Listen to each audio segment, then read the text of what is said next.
Hello students, ये video class 10th वालों के लिए होने वाली है। इस वीडियो में मैं आपको क्लास 10th वालों का 2025 का साइंस का जो सैंपल पेपर है 2025 का उसका कंप्लीट सोल्यूशन कराने वाला हूं। और आप 2025 के साइंस के सैंपल पेपर को बोर्ड एग्जाम के लिए जरूर तैयार करके जाएं, क्योंकि बोर्ड एग्जाम में ऐसे बहुत से क्वेश्चन होते हैं जो कि हमारे सैंपल पेपर में से ही पूछे जाते हैं। तो आप इस सैंपल पेपर को बोर्ड एग्जाम के लिए जरूर तैयार करके जाएं और इसीलिए आप सारे के सारे सब्जेक्ट के सैंपल पेपर को जरूर देख करके जाएं। और उन सभी सैंपल पेपर की वीडियोस का लिंक मैं डिस्क्रिप्शन में दे दूंगा, वहां से जाकर आप देख लेना और उन वीडियोस को आप अपने दोस्तों के साथ जरूर शेयर करना, जिससे उनको भी सैंपल पेपर का पता चल सके। और इस सैंपल पेपर में मैं आपको फिजिक्स केमिस्ट्री के सारे क्वेश्चंस बिल्कुल डिटेल में समझा दूंगा, लेकिन जो हमारे बायो वाले क्वेश्चन है अगर वो शॉर्ट क्वेश्चन होंगे तो उनको मैं आपको समझा दूंगा, लेकिन अगर वहां पर लॉन्ग क्वेश्चन होंगे तो मैं वहां पर आपको नहीं समझा पाऊंगा। जो उन क्वेश्चन में मेन पॉइंट्स होंगे उनको तो बता दूंगा और साथ ही मैं आपको बायो से रिलेटेड मोस्ट इंपोर्टेंट क्वेश्चन भी बताता रहूंगा जो इस पेपर में आए हुए हैं। तो इस सैंपल पेपर को स्टार्ट करने से पहले अगर आप हमारे चैनल पर नए हो तो सबसे पहले जाकर आप चैनल को सब्सक्राइब कर ले और सबसे महत्वपूर्ण बेल आइकन को ऑल पर प्रेस कर ले, जिससे क्या है मैं जब भी इसी तरीके के और भी प्रीवियस ईयर क्वेश्चन पेपर या किसी भी सैंपल पेपर के सोल्यूशन के ऊपर वीडियो अपलोड करूं तो उसकी नोटिफिकेशन आपके पास सबसे पहले जा सके। ठीक है। और अगर आप साइंस के सैंपल पेपर की वीडियो देख करके आए होंगे तो उसमें मैंने आपको बता दिया था कि आपके पेपर में क्या क्या चेंजेस हुए हैं और आपका पेपर कितने नंबर का आने वाला है, वो सब मैं आपको इस वीडियो में एक्सप्लेन कर चुका हूं। तो पेपर के पैटर्न के बारे में मैं आपको कुछ नहीं बताऊंगा, मैं खाली यहाँ पर आपको इसका सोल्यूशन कराने वाला हूं। तो अगर आप साइंस के सैंपल पेपर की वीडियो देखना चाहते हो तो उस वीडियो का लिंक मैं डिस्क्रिप्शन में दे दूंगा, वहां से जाकर आप देख लेना। अब स्टार्ट करते हैं हम पेपर के सोल्यूशन को। तो ये पेपर हमारा टोटल 80 नंबर का है और 3 घंटे का होने वाला है। इसमें हमारा पहला क्वेश्चन है जिसमें हमें 8 बहुविकल्पीय क्वेश्चन दे रखे होते हैं और ये पहला क्वेश्चन हमारा 8 नंबर का होता है। तो एक एक कर हम इसके सारे क्वेश्चंस को सॉल्व करते हैं। इसके पहले क्वेश्चन में हमें दे रखा है त्रिसहसयोजक आबंध किसमें पाए जाते हैं। यहाँ पर हमें 4 ऑप्शन दे रखे हैं, इन चारों ऑप्शन में से हमें बताना है कि कौन सा वाला ऑप्शन हमारा सही होगा। तो पहले इसमें आपको पता होना चाहिए कि त्रिसहसयोजक आबंध हमारे क्या होते हैं। तो त्रिसहसयोजक आबंध में हमारे 6 इलेक्ट्रॉनों की शेयरिंग होती है। तो इसी वजह से जो हमारा इसका ऑप्शन नंबर 3 है जिसमें हमें दे रखा है C3H4, तो ये ऑप्शन हमारा सही हो जाएगा। और क्यों हो जाएगा उसका कारण मैंने यहाँ पर लिख रखा है, आप यहाँ से नोट कर लें। ये जो हमारा C3H4 है ये इसका डायग्राम हो जाएगा और इसके डायग्राम को भी हम अलग अलग तरीके से बना सकते हैं, क्योंकि इसके बहुत सारे समावयवी होते हैं और इन्हें इंग्लिश में आइसोमर्स कहते हैं। अगर आपको नहीं पता कि समावयवी क्या होता है तो यहाँ पर मैं भी इनकी डेफिनेशन लगा दूंगा, यहाँ से आप देख लेना। इसलिए मैंने यहाँ पर लिख भी रखा है, आप यहाँ से भी देख सकते हैं कि अतः जो इसका थर्ड वाला विकल्प है वो हमारा सही है। ठीक है, आपकी समझ में आ गया होगा। अब देखते हैं हम इसके दूसरे क्वेश्चन को। यह इसका दूसरा क्वेश्चन, इसमें हमें दे रखा है आयरन के गैरवलीकरण की प्रक्रिया में आयरन पर परत चढ़ाने के लिए प्रयुक्त धातु है। यहाँ पर हमें 4 ऑप्शन दे रखे हैं, एल्युमिनियम, गैलियम, जिंक, लेड। यहाँ पर ये हमें 4 ऑप्शन दे रखे हैं, इन 4 ऑप्शन में से बताना है कि सही वाला ऑप्शन हमारा कौन सा होगा। तो वो हमारा होगा थर्ड वाला ऑप्शन। क्यों होगा वो आपको यहाँ पर कारण लिखा हुआ दिख ही रहा होगा, मैं आपको यहाँ पर बता भी देता हूँ। क्योंकि जिंक जो है वो हमारी कठोर होती है और भंगुर होती है और ये हमारी क्या होती है, जंग रोधी होती है। इसलिए जिंक धातु को मुख्य रूप से गैल्वेनीकरण में उपयोग किया जाता है। ठीक है, तो यहाँ पर आपको कारण के साथ में उत्तर समझ में आ रहे होंगे, लेकिन ये कारण आपको एग्जाम में लिख करके नहीं आना है, बस एग्जाम में आपको सही ऑप्शन को लिख करके आना है, कारण वहां पर बता करके नहीं आना है आपको। ये तो मैंने आपको समझाने के लिए लिख रखा है। अब हम देखते हैं इसके तीसरे क्वेश्चन को। इसके तीसरे क्वेश्चन में हमें दे रखा है वह जीव जिसमें जननकाय में कोई उभार विकसित होकर नया जीव बन जाता है। तो इसमें हमें बताना है कि 4 ऑप्शन में से कौन सा हमारा सही ऑप्शन होगा। तो वो होगा हमारा चौथा वाला हीस्ट, जो कि आपको यहाँ पर दिख ही रहा होगा और यहाँ पर इसका कारण भी लिख रखा है, आप यहाँ से इसके कारण को भी देख सकते हैं। अब देखते हैं हम इसके चौथे क्वेश्चन को। ये इसका चौथा क्वेश्चन इसमें हमें दे रखा है, किसी कोशिका के कोशिका द्रव्य में वायवीय और अवायवीय दोनों ही श्वसनों में ग्लूकोज के विखंडन के आरंभ में कौन सा अणु उत्पन्न होता है। यहाँ पर हमें चार ऑप्शन भी दे रखे हैं, लैक्टिक अम्ल, एथेनॉल, कार्बन डाइऑक्साइड और पायोरूट। तो इसका सही आंसर हो जाएगा हमारा पायोरूट। तो क्यों हो जाएगा वो आपको कारण यहाँ पर दिख ही रहा होगा, आप यहाँ से देख सकते हैं। यानी कि जो इसका चौथा वाला विकल्प होगा वही हमारा इसका सही ऑप्शन होगा। अब देखते हैं हम इसके पांचवें क्वेश्चन को, और हाथों हाथ आप इन क्वेश्चंस के आंसर को अपनी कॉपी पर भी नोट करते रहें। तो यह इसका पांचवा क्वेश्चन इसमें हमें दे रखा है, किसी बिंब का अवतल दर्पण द्वारा बना प्रतिबिंब कैसा है। यहाँ पर आभासी है, सीधा है और वस्तु से बड़ा पाया गया। तो वस्तु की स्थिति कहाँ होनी चाहिए, तो हमें यहाँ पर यह बताना है कि वस्तु को हमने कहाँ पर रखा जिससे हमें जो वस्तु का प्रतिबिंब है वो कैसा मिला, आभासी मिला, सीधा मिला और वस्तु से बड़ा मिला। तो यहाँ पर हमें 4 पॉइंट दे रखे हैं। तो पहले मैं आपको इस क्वेश्चन को चित्र से समझा देता हूँ, आपके आराम से समझ में आ जाएगा। तो जैसे कि आपको दिख रहा होगा, यहाँ पर जो हमारे पास ध्रुव है P और यहाँ पर जो हमारे पास मुख्य फोकस है, इन दोनों के बीच में हमने वस्तु को रखा जिससे हमारे पास जो प्रतिबिंब है वो सीधा प्राप्त हुआ, आभासी प्राप्त हुआ और वस्तु से बड़ा प्राप्त हुआ, जो कि आपको डायग्राम में साफ दिख ही रहा होगा। यानी कि हमने वस्तु को कहां पर रखा, ध्रुव P और मुख्य फोकस F के बीच में। तो अभी हम ऊपर देख लेंगे चार ऑप्शन में से हमें कौन से ऑप्शन में दे रखा है। तो आप इस स्थिति को जरूर तैयार करके जाना, ये एग्जाम में भी आ जाती है 1 नंबर के लिए। तो आप इस डायग्राम को भी नोट कर लेना। तो ऐसा हमें चौथे ऑप्शन में दे रखा है कि दर्पण के ध्रुव तथा मुख्य फोकस के बीच में। तो सही आंसर हमारा ये हो जाएगा। और इसको हम इस तरीके से भी लिख सकते हैं और आपको एग्जाम में इसी तरीके से लिख करके आना है कि अतः जो हमारा चौथा वाला विकल्प होगा वो हमारा सही है। ठीक है, आप देखते हैं हम इसके छठे क्वेश्चन को। तो यह इसका छठा क्वेश्चन इसमें हमें दे रखा है, मानव नेत्र के जिस भाग पर किसी वस्तु का प्रतिबिंब बनता है वह है। तो यहाँ पर हमें उस भाग का नाम बताना है जहां पर वस्तु का प्रतिबिंब बनता है। और यहाँ पर हमें 4 ऑप्शन दे रखे हैं। तो इसका सही आंसर हो जाएगा हमारा दृष्टिपटल, यानी कि रेटिना पर हमारा क्या बनता है, प्रतिबिंब बनता है किसी भी इमेज का, जब ये हमें वस्तुएं दिखाई भी देती हैं। तो इसके आंसर को हम इस तरीके से लिख देंगे कि अतः जो हमारा चौथा वाला विकल्प है वो हमारा सही है। ठीक है, तो अभी 2 क्वेश्चन और बचे हैं बहुविकल्पी वाले, उनको भी देख लेते हैं आगे। और यह हमारा इसका 7वां क्वेश्चन, और इस क्वेश्चन में हमें एक गलती दे रखी है। इसमें हमें क्वेश्चन दे रखा है, निम्नलिखित में से कौन सा पद विद्युत परिपथ में विद्युत शक्ति को नियुक्त करता है। यह क्वेश्चन होगा हमारा कि विद्युत परिपथ में विद्युत शक्ति को निरूपित नहीं करता है। क्यों होगा वो यहाँ पर मैं आपको कारण से बता देता हूँ। यहाँ पर पहली बात तो क्या होगा, नहीं होगा। अब मैं पहले यहाँ पर इसका कारण आपको बता देता हूँ कि क्वेश्चन में वहां पर नहीं क्यों होगा, क्योंकि यहाँ पर जो हमारे पास विद्युत शक्ति के फॉर्मूले होते हैं वो आपको सामने लिखे हुए दिख भी रहे होंगे।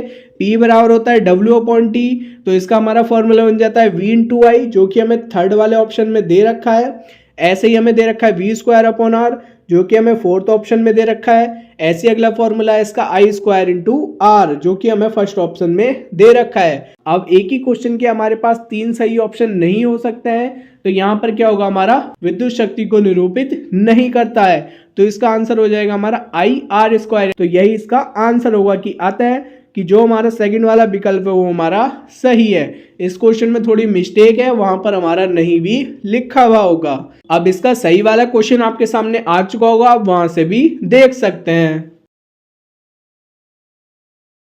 यह हमारा इसका 8वां क्वेश्चन इसमें हमें दे रखा है, निम्नलिखित में से कौन आहार श्रृंखला का निर्माण करता है। और यहाँ पर हमें 4 ऑप्शन दे रखे हैं, हमें सही वाला ऑप्शन ढूंढना है। क्या है इसमें, घास, गेहूं, आम पहला ऑप्शन नहीं होगा, दूसरा है घास, बकरी, शेर, यही हमारा सही ऑप्शन भी होगा। तो हम यहाँ पर लिख लेंगे जैसे कि आपको यहाँ पर लिखा हुआ दिख ही रहा होगा कि अतः सेकंड वाला विकल्प हमारा सही है। ठीक है, तो ये आपके बहुविकल्पीय क्वेश्चन हो चुके हैं और आपकी समझ में भी आ गए होंगे। अब देखते हैं हम इसके दूसरे वाले क्वेश्चन को।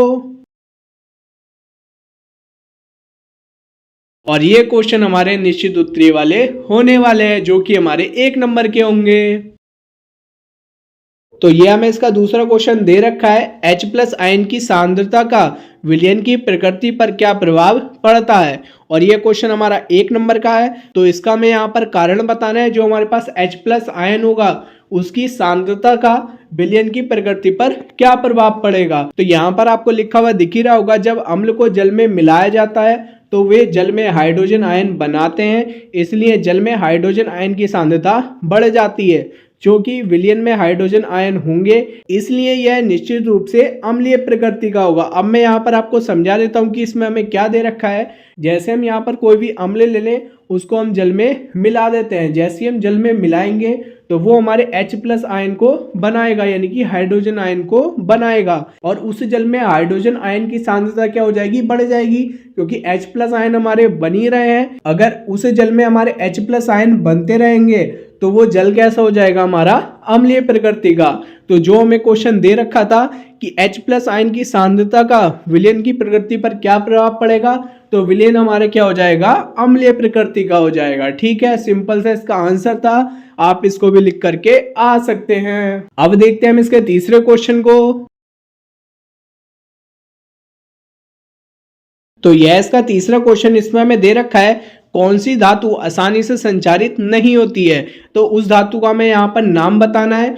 तो आप 1 नंबर का क्वेश्चन है, 2 या 3 धातु के नाम लिख करके आ सकते हैं। अगर एक धातु का नाम भी लिख करके आ जाएंगे तो वो भी आपका चल जाएगा। और ये हमारा मोस्ट इंपॉर्टेंट क्वेश्चन है, ज़्यादातर एग्जाम में पूछ लिया जाता है। बहुविकल्पीय क्वेश्चन में आ जाता है या तो, और या हमारा ये आ जाता है 1 नंबर वाले क्वेश्चन में। तो इसका आंसर यहाँ पर आपको लिखा हुआ दिख ही रहा होगा। तो वो कौन कौन सी धातु होती हैं जो संचारित नहीं होती, वो मैं यहाँ पर आपको बता देता हूँ। वो होती है हमारी सोना, प्लेटिनम, चांदी। ये हमारे 3 धातु होती हैं जो कि हमारी आसानी से संचारित नहीं होती। और ऐसा इसलिए होता है क्योंकि ये धातु हमारी सक्रियता श्रेणी में नीचे स्थित होती हैं, जिसके कारण ये हमारी आसानी से संचारित नहीं होती हैं। ठीक है, आपको सक्रियता श्रेणी याद होगी, या आप बुक में भी देख सकते हैं, वहां से आपको पता चल जाएगा। अब आगे देखते हैं हम इसके चौथे क्वेश्चन को। तो यह हमारा इसका चौथा क्वेश्चन, इसमें हमें दे रखा है, धातु को उसके ऑक्साइड से प्राप्त करने के लिए किस रासायनिक प्रक्रम का उपयोग किया जाता है। और 1 नंबर का क्वेश्चन है, यहाँ पर खाली हमें वो प्रक्रम बताना है कि वो हमारा कौन सा प्रक्रम होगा। और हमें उस प्रक्रम के बारे में कुछ नहीं बताना है, हमें खाली प्रक्रम बताना है कि वो कौन सा प्रक्रम है। ठीक है, यहाँ पर जो मैंने लिख रखा है ये आपको समझाने के लिए लिख रखा है। आपको यहाँ पर कारण लिखा हुआ दिखाई दे भी रहा होगा। इसमें हमें दे रखा है कि अपचयन एक रासायनिक प्रक्रिया है जिसका उपयोग कार्बन, सोडियम, एल्युमिनियम या कैल्शियम जैसी अपचायक का उपयोग कर किसी धातु को उसके ऑक्साइड से प्राप्त करने के लिए किया जाता है। यानी कि इस क्वेश्चन में हमें यह बताना था कि जो हमारा रासायनिक प्रक्रम होगा जिसका हम उपयोग करेंगे धातु को उसके ऑक्साइड से प्राप्त करने के लिए, तो उसकी जगह हम लिख देंगे अपचयन। वो हमारी क्या एक रासायनिक प्रक्रिया है जिसके द्वारा हम धातु को उसके ऑक्साइड से प्राप्त कर लेते हैं। ठीक है, तो ये क्वेश्चन आपकी समझ में आ गया होगा। अब देखते हैं हम इसके 5वें क्वेश्चन को। तो यह हमारा इसका 5वां क्वेश्चन, इसमें हमें दे रखा है कि मस्तिष्क का कौन सा भाग शरीर की स्थिति तथा संतुलन का अनुरक्षण करता है। तो हमें बताना है कि मस्तिष्क का वो कौन सा भाग है। तो इसका आंसर हो जाएगा हमारा अनुमस्तिष्क। ठीक है, कि अनुमस्तिष्क जो होता है वो हमारे शरीर की स्थिति और शरीर के संतुलन का अनुरक्षण करता है। ठीक है, सिंपल से इसका आंसर था कि आप एक शब्द में लिख करके आ सकते हैं, अनुमस्तिष्क। ठीक है, अब देखते हैं हम इसके अगले क्वेश्चन को। यह इसका 6वां क्वेश्चन, इसमें हमें दे रखा है, नेत्र की समंजन क्षमता से क्या अभिप्राय है। तो आप यहां से पढ़ लेना, पूरा कारण ये लिख रखा है। मैं यहाँ पर समझा देता हूँ इसका मतलब क्या है। नेत्र की जो समंजन क्षमता होती है उसी के द्वारा हम दूर रखी तथा पास रखी वस्तु को देख पाते हैं। और जो हमारा अभिनेत्र लेंस होता है वो अपनी फोकस दूरी को उसी हिसाब से बदलता रहता है। अगर हमें दूर की वस्तु को देखना होता है तो उसके हिसाब से बदल लेता है, और अगर हमें पास की वस्तु को देखना होता है तो उसके हिसाब से बदल लेता है। तो यही हमारी नेत्र की समंजन क्षमता होती है। आप यहां से भी देख सकते हैं। अब देखते हैं हम इसके अगले क्वेश्चन को। यह इसका 7वां क्वेश्चन इसमें हमसे पूछ रखा है कि आप डिटर्जेंट का उपयोग कर बता सकते हैं कि कोई जल कठोर है अथवा नहीं। मतलब इस क्वेश्चन में हमसे ये पूछ रखा है कि हमारे पास डिटर्जेंट है, उस डिटर्जेंट का उपयोग कर हम ये बता सकते हैं कि इस डिटर्जेंट को जब हम जल में घोलेंगे तो वो जल हमारा कठोर होगा या नहीं होगा, ये हम बता सकते हैं या नहीं बता सकते। और ये क्वेश्चन हमें 1 नंबर में दे रखा है और इसका कारण आपको यहाँ पर लिखा हुआ दिख ही रहा होगा। नहीं, डिटर्जेंट का इस्तेमाल कर यह पता नहीं चल सकता कि पानी कठोर है या नहीं है। ऐसा इसलिए होता है क्योंकि डिटर्जेंट को जो हम पानी में डालते हैं तो वो आसानी से झाग बना लेता है, जिससे हमें नहीं पता चल पाएगा कि यह हमारा कठोर जल है या नहीं है। ठीक है, तो आप ये लिख करके आ सकते हैं इसका सीधे आंसर। अब देखते हैं हम इसके 8वें क्वेश्चन को। यह इसका 8वां क्वेश्चन इसमें हमें दे रखा है वैद्युत धारा की माप किस यंत्र द्वारा की जाती है। तो यहाँ पर आपको दिख रहा होगा अमीटर द्वारा। जो हमारे पास वैद्युत धारा होती है उसकी माप को हम किस यंत्र द्वारा मापते हैं, तो वो हमारा क्या होता है, अमीटर के द्वारा हम धारा को माप सकते हैं। सिंपल सा इसका आंसर था, आपके समझ में आ गया होगा। अब देखते हैं इसमें आगे। अगला क्वेश्चन हमारा बायो से आया हुआ है कि पोषी स्तर क्या है। ये हमें बताना है कि हमारे पोषी स्तर क्या है। तो उसका आंसर यहाँ पर आपको दिख ही रहा होगा। मैं यहाँ पर आपको समझा देता हूँ कि ये जो पोषी स्तर होते हैं ये हमारे क्या होते हैं कि आहार श्रृंखला के विभिन्न स्तरों पर भोजन यानी कि ऊर्जा का स्थानांतरण होता है। इन स्तरों को पोषी स्तर कहते हैं। ठीक है, तो जो हमारा ऊर्जा का स्थानांतरण होता है और जिन स्तरों पर होता है तो उन स्तरों को हम क्या कहते हैं, पोषी स्तर कहते हैं। और उदाहरण से आपकी समझ में आ जाएगा, जैसे घास है, घास को क्या खाएंगे, हमारे कीड़े मकोड़े खाएंगे और कीड़े मकोड़े को चिड़िया खाएगी और चिड़िया को सांप खाएंगे और सांप को मोर खाएंगे। तो ये जो हमारे स्तर बने हुए हैं आहार श्रृंखला में, तो ये जो आहार श्रृंखला में विभिन्न स्तर बने हुए हैं जहां पर हमारा भोजन का स्थानांतरण हो रहा है यानी कि ऊर्जा का स्थानांतरण हो रहा है, तो हम इन स्तरों को क्या कहेंगे, पोषी स्तर। ठीक है, 1 नंबर का क्वेश्चन है तो इसमें आप उदाहरण में लिख करके आ सकते हैं। अब देखते हैं हम इसके 10वें क्वेश्चन को। तो ये भी हमारा बायो का क्वेश्चन है और इसमें हमसे पूछ रखा है कि प्रकाश संश्लेषण की प्रक्रिया के समय होने वाली घटनाओं की उचित क्रम में सूची बनाइए। और ये हमारा 2 नंबर का है तो इसमें आप थोड़ा ज्यादा लिख करके आ सकते हैं। और इसका आंसर यहाँ पर आपको दिख ही रहा होगा, आप यहाँ से नोट कर लेना। हमें यहाँ पर क्रम में सूची बनानी है जो हमारी प्रकाश संश्लेषण की प्रक्रिया होती है। तो यहाँ पर आपको पहला पॉइंट दिख ही रहा होगा और आप इसको बनाकर भी लिख सकते हैं। जैसे कोई पौधा है, सूर्य का प्रकाश उस पर पड़ेगा तो पौधों की पत्तियों पर जो हमारा क्लोरोफिल होगा उसके द्वारा प्रकाश की ऊर्जा का क्या होगा, अवशोषण होगा। तो इसमें पहला पॉइंट वही लिखा है कि क्लोरोफिल द्वारा प्रकाश ऊर्जा का अवशोषण, यानी कि जो हमारे पास सूर्य का प्रकाश आएगा उसका क्लोरोफिल द्वारा अवशोषण कर लिया जाएगा। फिर दूसरा पॉइंट इसमें लिखा है कि प्रकाश ऊर्जा का रासायनिक ऊर्जा में परिवर्तन तथा जल अणुओं का हाइड्रोजन तथा ऑक्सीजन में टूटना। उसके बाद में जो हमने प्रकाश ऊर्जा का अवशोषण किया था उसको हम बदल देंगे रासायनिक ऊर्जा में, और जो हमने पौधे को जल दिया होगा तो वो हमारा हाइड्रोजन और ऑक्सीजन में टूट जाएगा। और फिर हमारी क्या निकलेगी वहां पर, कार्बन डाइऑक्साइड। और जो हमारे पास कार्बन डाइऑक्साइड प्राप्त हुई होगी उसका शर्करा में अपघटन हो जाएगा यानी कि ग्लूकोज में। ये आपने रिएक्शन भी पढ़ रखी होगी, रिएक्शन भी इसकी मोस्ट इंपोर्टेंट है, एग्जाम में आ जाती है। तो वो मैं रिएक्शन भी लगा दूंगा, आप यहाँ से देख लेना। अब देखते हैं हम इसके नेक्स्ट क्वेश्चन को। तो यह इसका 11वां क्वेश्चन इसमें हमें दे रखा है, निम्नलिखित की इलेक्ट्रॉन बिंदु संरचना क्या होगी। पहला पॉइंट है एथेनोइक अम्ल, दूसरा पॉइंट है H2S। इनका हमें इलेक्ट्रॉनिक बिंदु संरचना बनानी है और ये हमारा 2 नंबर का क्वेश्चन है। एक पॉइंट हमारा 1 नंबर का है तो यहाँ पर हम एक एक कर दोनों की इलेक्ट्रॉन बिंदु संरचना बना लेते हैं। यहाँ पर आपको सामने एथेनोइक अम्ल की संरचना दिख भी रही होगी। पहले हम क्या करेंगे, इसके फॉर्मूले को लिख लेंगे। आपको इनके फॉर्मूले पता होने चाहिए तभी आप इनकी इलेक्ट्रॉन बिंदु संरचना बना पाएंगे। तो एथेनोइक अम्ल का हमारे पास फॉर्मूला होता है CH3COOH। तो यहाँ पर हम इसका डायग्राम बना लेंगे। C के साथ में हमारे 3 H हो जाएंगे, फिर C और C के साथ में हमारा डबल बॉन्ड हो जाएगा ऑक्सीजन, फिर सिंगल बॉन्ड में ऑक्सीजन और सिंगल बॉन्ड H आ जाएगा। ठीक है, तो इसी हिसाब से हम यहाँ पर इसकी इलेक्ट्रॉन बिंदु संरचना बनाएंगे। सबसे पहले हम यहाँ पर कार्बन के बीच इलेक्ट्रॉन की शेयरिंग कर देंगे, एक एक इलेक्ट्रॉन की। उसके बाद में जो हमारे पास पहला वाला कार्बन है इसके पास 3 हाइड्रोजन है तो एक एक इलेक्ट्रॉन ये हाइड्रोजन के साथ शेयर कर लेगा और एक एक इलेक्ट्रॉन हमारा हाइड्रोजन का भी होगा। और उसके बाद में यहाँ पर है C के साथ डबल बॉन्ड में O, तो यहाँ पर हमारे पास 2 इलेक्ट्रॉन की शेयरिंग हो जाएगी, जैसे कि आपको यहाँ पर दिख ही रहा होगा। और उसके बाद में सिंगल बॉन्ड में हमारे साथ ऑक्सीजन, तो यहाँ पर हमारे पास 1 इलेक्ट्रॉन के जोड़े की शेयरिंग हो जाएगी। फिर O के साथ में हमें H दे रखा है, तो यहाँ पर भी हमारी 1 इलेक्ट्रॉन की शेयरिंग हो जाएगी। एक हाइड्रोजन का होगा और एक हमारे पास ऑक्सीजन का होगा। तो ये हमारे पास एथेनोइक अम्ल की इलेक्ट्रॉन बिंदु संरचना बन जाएगी। ठीक है, बहुत इजी क्वेश्चन होते हैं और इसमें हमें लिखना भी नहीं पड़ता है, टाइम भी बहुत कम लगता है और नंबर भी हमें इसमें पूरे मिलते हैं। तो आप इस तरीके के सारे क्वेश्चंस को जरूर तैयार करके जाएं। अब देखते हैं इसके दूसरे वाले पॉइंट को।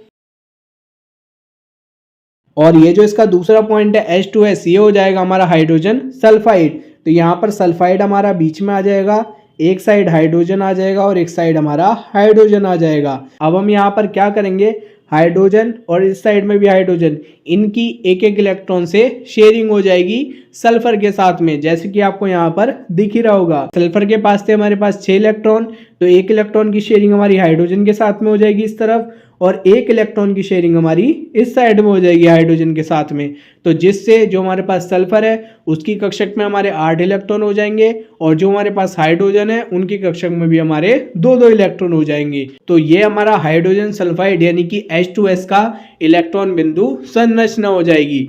तो आप इसको ढंग से याद कर ले, ये आपकी बोर्ड एग्जाम में भी आ सकती है इस साल के, क्योंकि ये सैंपल पेपर में तो दे ही रखी है, तो ये हमारी बोर्ड एग्जाम के लिए भी मोस्ट इंपोर्टेंट है। ये हमारा इसका 12वां क्वेश्चन, इसमें हमें दे रखा है 2 धातुओं के नाम बताइए जो तनु अम्ल से हाइड्रोजन को विस्थापित कर देंगे तथा 2 धातुएं जो ऐसा नहीं कर पाती, उनके हमें नाम बताने हैं।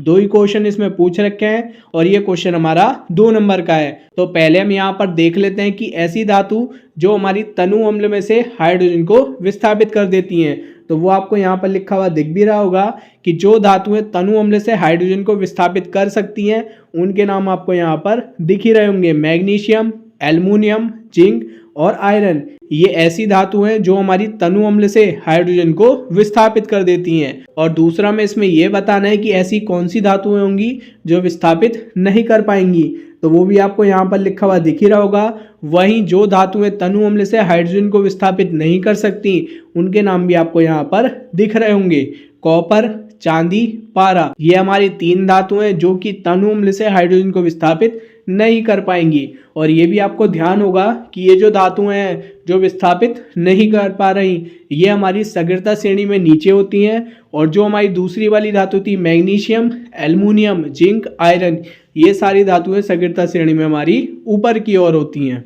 तो 2 नंबर का क्वेश्चन था, तो यहाँ पर आप धातुओं के नाम लिख करके आ सकते हैं। अब देखते हैं हम इसके 13वें क्वेश्चन को। यह इसका 13वां क्वेश्चन, इसमें हमें दे रखा है समजातीय श्रेणी क्या है, उदाहरण के साथ में समझाइए। और ये भी हमारा 2 नंबर का क्वेश्चन है और यहाँ से आप इसके आंसर को देख भी सकते हैं। पहले यहाँ पर मैं आपको समझा देता हूँ कि समजातीय श्रेणी हमारी होती क्या है। आप यहाँ से देखते रहना, मैं यहाँ पर आपको बता देता हूँ। समजातीय श्रेणी यौगिकों का एक समूह अथवा परिवार है जिसमें एक ही क्रियात्मक समूह विद्यमान होता है। यानी कि समजातीय श्रेणी में हमारे एक ही तरह के क्रियात्मक समूह होंगे, दूसरी तरह का कोई भी क्रियात्मक समूह नहीं होगा। परंतु श्रृंखला की लंबाई भिन्न भिन्न हो सकती है, यानी कि जो हमारे पास समूह होंगे उनकी जो लंबाई होगी, जो श्रृंखला होगी, वो हमारी भिन्न भिन्न हो सकती है, छोटी भी हो सकती है, बड़ी भी हो सकती है। और जो हमारे इनके रासायनिक गुण होते हैं वो हमारे समान होते हैं, लेकिन जो इनके भौतिक गुण होते हैं वो हमारे भिन्न भिन्न होते हैं। और जो हमारे पास समजातीय श्रेणी होगी उसमें 1 कार्बन परमाणु और 2 हाइड्रोजन परमाणु, इनका अंतर होगा, जो कि आपको यहाँ पर लिखा हुआ दिख भी रहा होगा। और इस उदाहरण से मैं आपको समझा देता हूँ, क्योंकि क्वेश्चन में हमसे उदाहरण भी पूछा है। तो ये तो आपकी परिभाषा हो गई। अब उदाहरण में आप देख लें कि एल्केन परिवार एक समजातीय श्रेणी है जिसका सामान्य सूत्र होता है CnH2n+2। और इस श्रेणी के कुछ सदस्यों के नाम हमें यहाँ पर दे रखे हैं, जैसे मेथेन है CH4, एथेन है C2H6। अगर हम यहाँ पर देखेंगे तो मेथेन और एथेन में 1 कार्बन का अंतर है और मीथेन और एथेन में ही हमारे पास 2 हाइड्रोजन का अंतर है, जैसे कि हमें ऊपर बता रखा था। ऐसे ही अगर आप एथेन और प्रोपेन की तुलना करेंगे तो वहां पर भी हमारे पास 1 कार्बन और 2 हाइड्रोजन का अंतर है। तो उसी हिसाब से श्रेणी में ऐसे ही चलता रहेगा, क्योंकि इसका फॉर्मूला हमारे पास यही था CnH2n+2। इसी फॉर्मूले से हमारे मीथेन, एथेन, प्रोपेन, ब्यूटेन बने हुए हैं सारे के सारे। ठीक है, तो ये भी आपको समझ में आ गया होगा कि समजातीय श्रेणी क्या होती है। अगर थोड़ा बहुत कंफ्यूजन होगा तो वो आपको परिभाषा में हो सकता है, उदाहरण तो आपकी समझ में आ गया होगा। और ये मोस्ट इंपोर्टेंट क्वेश्चन है, ये आपका 1 नंबर में भी आ सकता है। खाली आपसे ये पूछ सकता है कि समजातीय श्रेणी क्या है। ठीक है, अब देखते हैं हम इसके 14वें क्वेश्चन को। यह इसका 14वां क्वेश्चन, इसमें हमें दे रखा है एक तंत्रिका कोशिका की संरचना का स्वच्छ चित्र बनाइए। और ये क्वेश्चन आपका मोस्ट इंपोर्टेंट है, ज्यादातर हर एग्जाम में आता रहता है और वो भी 2 मार्क्स में। तो आप इस क्वेश्चन को जरूर तैयार करके जाएं। इसका डायग्राम किस तरीके से बनता है उसको आप ढंग से तैयार करके जाएं, क्योंकि ये क्वेश्चन हर साल आता रहता है और ये आपके 2025 के सैंपल पेपर में भी आ चुका है। तो आप इसको बोर्ड एग्जाम के लिए भी जरूर तैयार करके जाएं। बार बार आप इस डायग्राम को बनाकर इसकी प्रैक्टिस करें। ठीक है, और इसका डायग्राम आपको यहाँ पर दिख भी रहा होगा, मैंने यहाँ पर बना रखा है। या तो हमारा यह आ जाएगा तंत्रिका कोशिका नाम से, या आ जाएगा न्यूरॉन की संरचना का एक सचित्र बनाइए। दोनों में से किसी भी नाम से आ सकता है, तो आप दोनों नाम को ध्यान रखना। सिंपल सा इसका डायग्राम है, आराम से आप इसको बना सकते हैं और इसके कुछ नामों को याद कर लेना कि कहां पर हमारा क्या है, और आराम से आपके 2 नंबर पक्के हो जाएंगे। ये क्वेश्चन हमारा आता ही है, तो आप इस क्वेश्चन को तो तैयार ही कर ले। और ये आपके प्री बोर्ड में भी आ जाएगा, तो आप हाथों हाथ इस क्वेश्चन को अभी तैयार कर ले, बोर्ड एग्जाम के लिए ये तैयार हो जाएगा। अब देखते हैं हम इसके क्वेश्चन नंबर 15 को। यह इसका 15वां क्वेश्चन, इसमें हमें दे रखा है किसी अंतरिक्ष यात्री को आकाश नीले रंग की अपेक्षा काला क्यों प्रतीत होता है। इसका हमें कारण बताना है। ये 2 नंबर में हमारा कारण आया हुआ है, और इस चैप्टर में इस तरीके के आपके बहुत सारे कारण हैं और ये हमारे आते ही रहते हैं। तो आप सारे के सारे कारणों को तैयार कर लें, और ये भी हमारा उसमें से ही कारण है। तो पहले मैं आपको ये समझा देता हूं। ऐसा हमारा प्रकाश के प्रकरण के द्वारा होता है। प्रकाश के प्रकरण द्वारा ही अंतरिक्ष यात्री को आकाश नीले की अपेक्षा काला दिखाई देता है। और यहाँ पर आपको कारण दिख ही रहा होगा, ये भी मैं आपको समझा देता हूँ। इसमें लिखा है पृथ्वी तल पर स्थित किसी वस्तु को प्रकाश के विकिरण के कारण आकाश का रंग नीला दिखाई देता है। जैसे कि मैंने आपको बताया था, प्रकाश के विकिरण के कारण ही हमें आकाश का रंग नीला दिखाई देता है। जब कोई अंतरिक्ष यात्री पृथ्वी के वायुमंडल के बाहर निकल जाता है तो उसे आकाश का रंग काला दिखाई देता है। क्यों दिखाई देता है? क्योंकि वायुमंडल में हमारी क्या होती है, निर्वात होती है, और निर्वात में सूर्य के प्रकाश का प्रकीर्णन नहीं होता है। तो इसमें यही लिख रखा है, क्योंकि निर्वात में सूर्य के प्रकाश का प्रकीर्णन नहीं होता है। सिंपल सा इसका कारण था, आपकी समझ में आ गया होगा।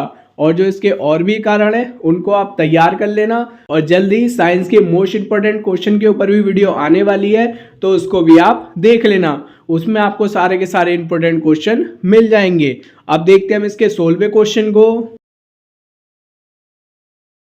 और यह हमारा इसका 16वां क्वेश्चन, इसमें हमें 2 क्वेश्चन दे रखे हैं और दोनों ही हमारे मोस्ट इंपोर्टेंट है। आप चाहे कोई सा भी पेपर उठा करके देख सकते हैं, उसमें आपको दोनों में से एक क्वेश्चन मिल जाएगा, वरना आपको दोनों के दोनों क्वेश्चन मिल ही जाएंगे।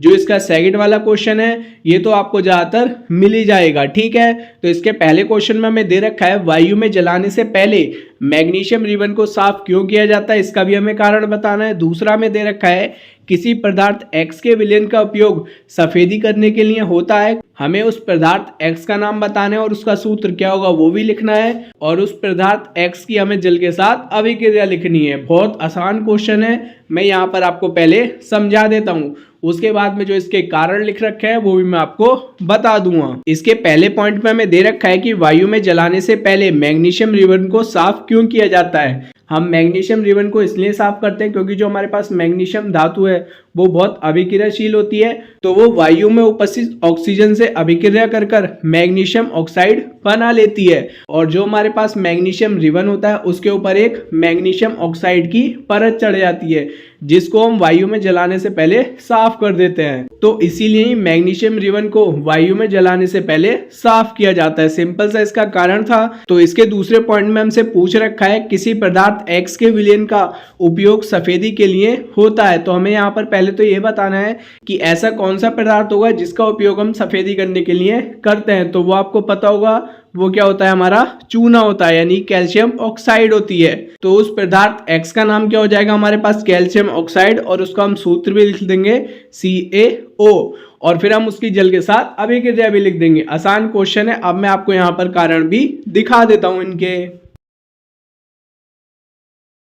यहां से आप कारण देख सकते हैं, आपकी समझ में आ जाएंगे। ये हमारे पास पहला कारण है, इसको मैं पढ़कर भी बता देता हूं। यह इसका पहला कारण, इसमें हमें दे रखा है मैग्नीशियम धातु सामान्य ताप पर नम वायु की उपस्थिति में मैग्नीशियम ऑक्साइड बनाती है। जैसे मैंने आपको बताया था, जो मैग्नीशियम रिबन के ऊपरी सतह पर जम जाती है। मैंने बताया था कि मैग्नीशियम रिबन के ऊपर एक हमारी परत जम जाएगी, वो किसकी होगी, मैग्नीशियम ऑक्साइड की। तो इसे जलाने से पहले हम इसको रेगमार से साफ कर देते हैं, जो कि आपको यहाँ पर लिखा हुआ दिख ही रहा होगा। और ये इसका सेकंड पॉइंट का आंसर है। आप यहाँ पर भी देख लें, पदार्थ X का नाम हो जाएगा हमारे पास कैल्शियम ऑक्साइड, जिसका फॉर्मूला हो जाएगा हमारे पास CaO, और इसको हम बोलते हैं सूक्ष्म चूना, या बोल सकते हैं हम इसको बिना बुझा चूना। ठीक है। और एक एक नंबर में इनके फॉर्मूले भी आ जाता है कि बिना बुझा चूने का फॉर्मूला क्या होगा और बुझा चूने का फॉर्मूला क्या होगा। तो ये भी आपको पता होने चाहिए। अब हमसे उसमें दूसरे पॉइंट में बोल रखा था कि जो हमारे पास पदार्थ X होगा उसकी हमें जल के साथ में अभिक्रिया बतानी है। तो वो भी हम यहाँ पर लिख देंगे।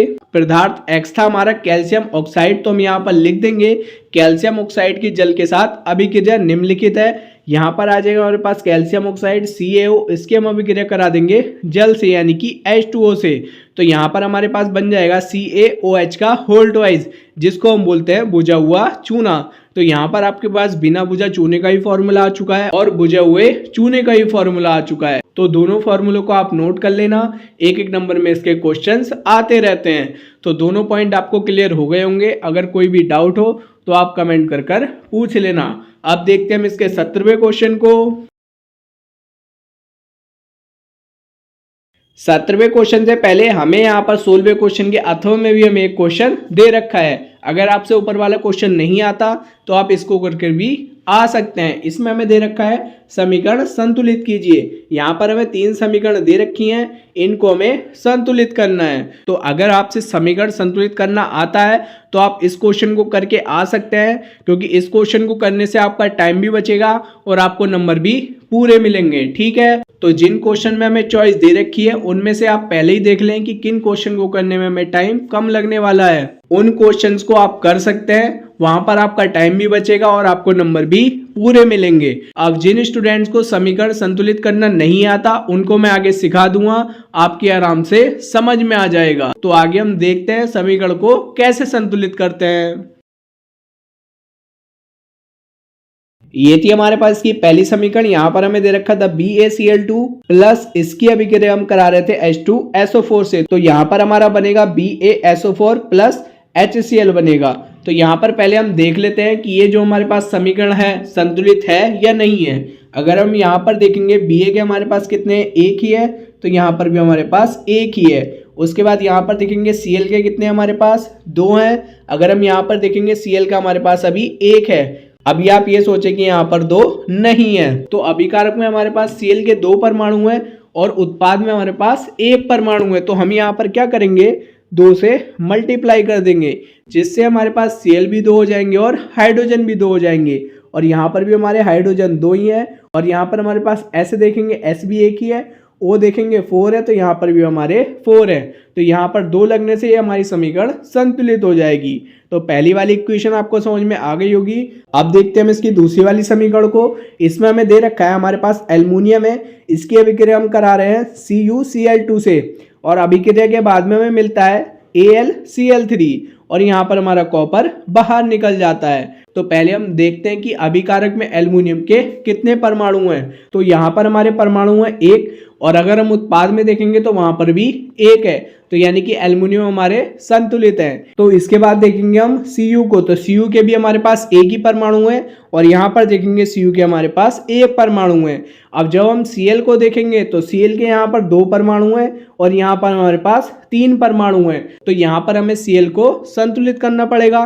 तो इसके लिए हम यहाँ पर क्या करेंगे, यहाँ पर 3 से मल्टीप्लाई कर देंगे और यहाँ पर 2 से मल्टीप्लाई कर देंगे, तो 3 दूनी 6 हो जाएगा यहाँ पर Cl के परमाणु। ऐसे ही वहाँ पर भी हमारे Cl के 6 परमाणु हो जाएंगे, लेकिन यहाँ पर हमारे पास Al के 2 परमाणु हो जाएंगे, इसलिए हम यहाँ पर 2 की मल्टीप्लाई कर देंगे और यहाँ पर Cu के 3 परमाणु हो जाएंगे, इसलिए हम यहाँ पर 3 की मल्टीप्लाई कर देंगे। तो इस तरीके से ये समीकरण भी हमारी संतुलित हो जाएगी। बहुत इजी है, आप एक एक स्टेप से चलते रहें। उसके बाद में हमारे पास ये तीसरी दे रखी है, यहाँ पर Na, इसके हम अभिक्रिया अगर आ रहे हैं O2 से, तो यहाँ पर हमारे पास प्राप्त होगा Na2O।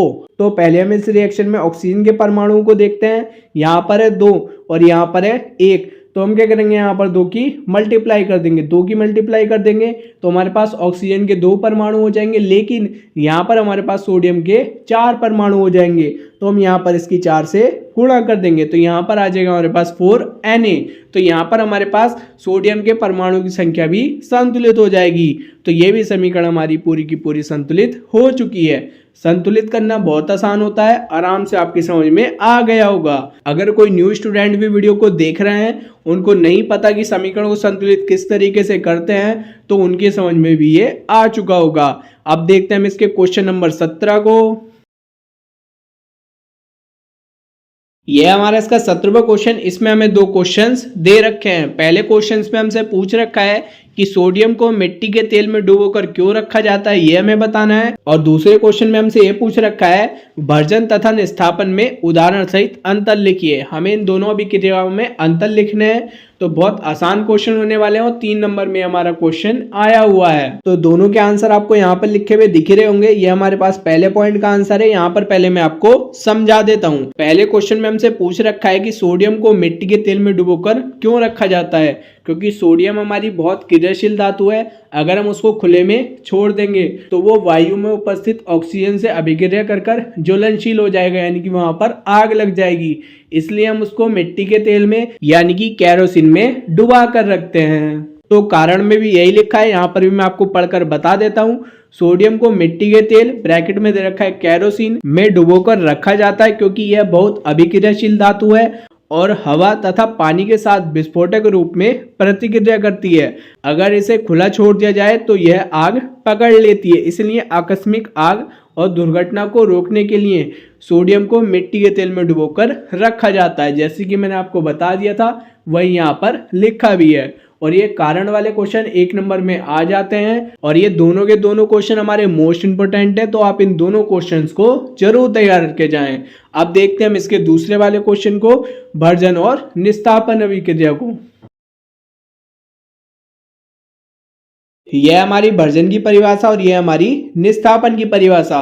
पहले यहाँ पर मैं आपको दोनों परिभाषा को समझा देता हूँ, उसके बाद में इसको मैं पढ़कर बता दूंगा। भर्जन में क्या होता है, हमारे पास धातु सल्फाइड होते हैं जिनको हम वायु की उपस्थिति में गर्म करते हैं और गर्म कर ये जो हमारे पास धातु सल्फाइड होते हैं ये हमारे ऑक्साइड में परिवर्तित हो जाते हैं। तो ये जो हमारे पास अभिक्रिया होती है, इसी अभिक्रिया को हम क्या बोलते हैं, भर्जन बोलते हैं। और ये ध्यान रखना आप कि भर्जन में धातु सल्फाइड होंगे और जो हमारी निस्थापन अभिक्रिया उसमें हमारे पास कार्बोनेट होंगे। निस्थापन में क्या करेंगे हम, हमारे पास कार्बोनेट अयस्क होंगे, उसको भी हम वायु की उपस्थिति में गर्म करेंगे तो वो हमारे कार्बोनेट जो होंगे वो हमारे चेंज हो जाएंगे धातु ऑक्साइड में। तो इस अभिक्रिया को बोल देंगे हम निस्थापन अभिक्रिया। अब इसको मैं परिभाषा में जो लिखा है उससे भी समझा देता हूँ और वहां पर आपको एग्जाम्पल से भी समझ में आ जाएगा। तो पहले हम यहाँ पर देखते हैं भर्जन की डेफिनेशन को। इसमें हमें दे रखा है कि धातु सल्फाइड अयस्क को वायु की उपस्थिति में अधिक ताप पर गर्म करने पर यह ऑक्साइड में परिवर्तित हो जाते हैं। इस विधि को भर्जन कहते हैं। और यहाँ पर उदाहरण भी लिख रखा है। हमने क्या करा, जिंक सल्फाइड लिया, उसको वायु की उपस्थिति में गर्म करा तो ये हमारा चेंज हो जाएगा जिंक ऑक्साइड में। जैसे कि हमारे पास ये है ZnS यानी कि जिंक सल्फाइड है, इसकी अभिक्रिया कर देंगे हम ऑक्सीजन के साथ में। जब हम इसकी अभिक्रिया कर देंगे तो यहाँ पर हमारे पास बनेगा ZnO जो कि हमारा होता है जिंक ऑक्साइड, और यहाँ पर हमारे पास सल्फर डाइऑक्साइड बाहर निकल जाएगी। ठीक है, तो ये इसका एग्जाम्पल था, आपकी समझ में आ गया होगा। अब आगे हम देखते हैं निस्तापन को। तो यहां से हमारी निस्तापन की डेफिनेशन स्टार्ट हो जाएगी। इसमें हमें दे रखा है कार्बोनेट अयस्क को सीमित वायु में अधिक ताप में गर्म करने से धातु ऑक्साइड प्राप्त होता है। यानी कि जब हम कार्बोनेट अयस्क को सीमित वायु की मात्रा में अधिक ताप पर गर्म करेंगे तो यहाँ पर हमारे पास धातु ऑक्साइड प्राप्त होगा। तो ये जो हमारे पास प्रक्रिया होगी, इस प्रक्रिया को हम क्या बोलेंगे, निस्तापन। अभी इस अभिक्रिया को मैं उदाहरण से भी समझा देता हूँ। अब हम यहाँ पर क्या करेंगे, जिंक कार्बोनेट को लेंगे, उसको हम अधिक ताप पर गर्म करेंगे तो वहां पर हमारे पास क्या मिलेगा, धातु ऑक्साइड मिलेगा, यानी कि जिंक ऑक्साइड प्राप्त हो जाएगा। अब इसकी रिएक्शन में आपको आगे दिखा देता हूं। जो मैंने बताया वही यहाँ पर लिखा है और ये आपको समीकरण लिखी भी दिख भी रही होगी। ZnCO3 ये हमारे पास हो गया जिंक कार्बोनेट, इसको हम गर्म करेंगे, गर्म करने पर हमारे पास आ जाएगा जिंक ऑक्साइड यानी कि ZnO, और साथ में निकल जाएगी हमारे पास कार्बन डाइऑक्साइड यानी कि CO2।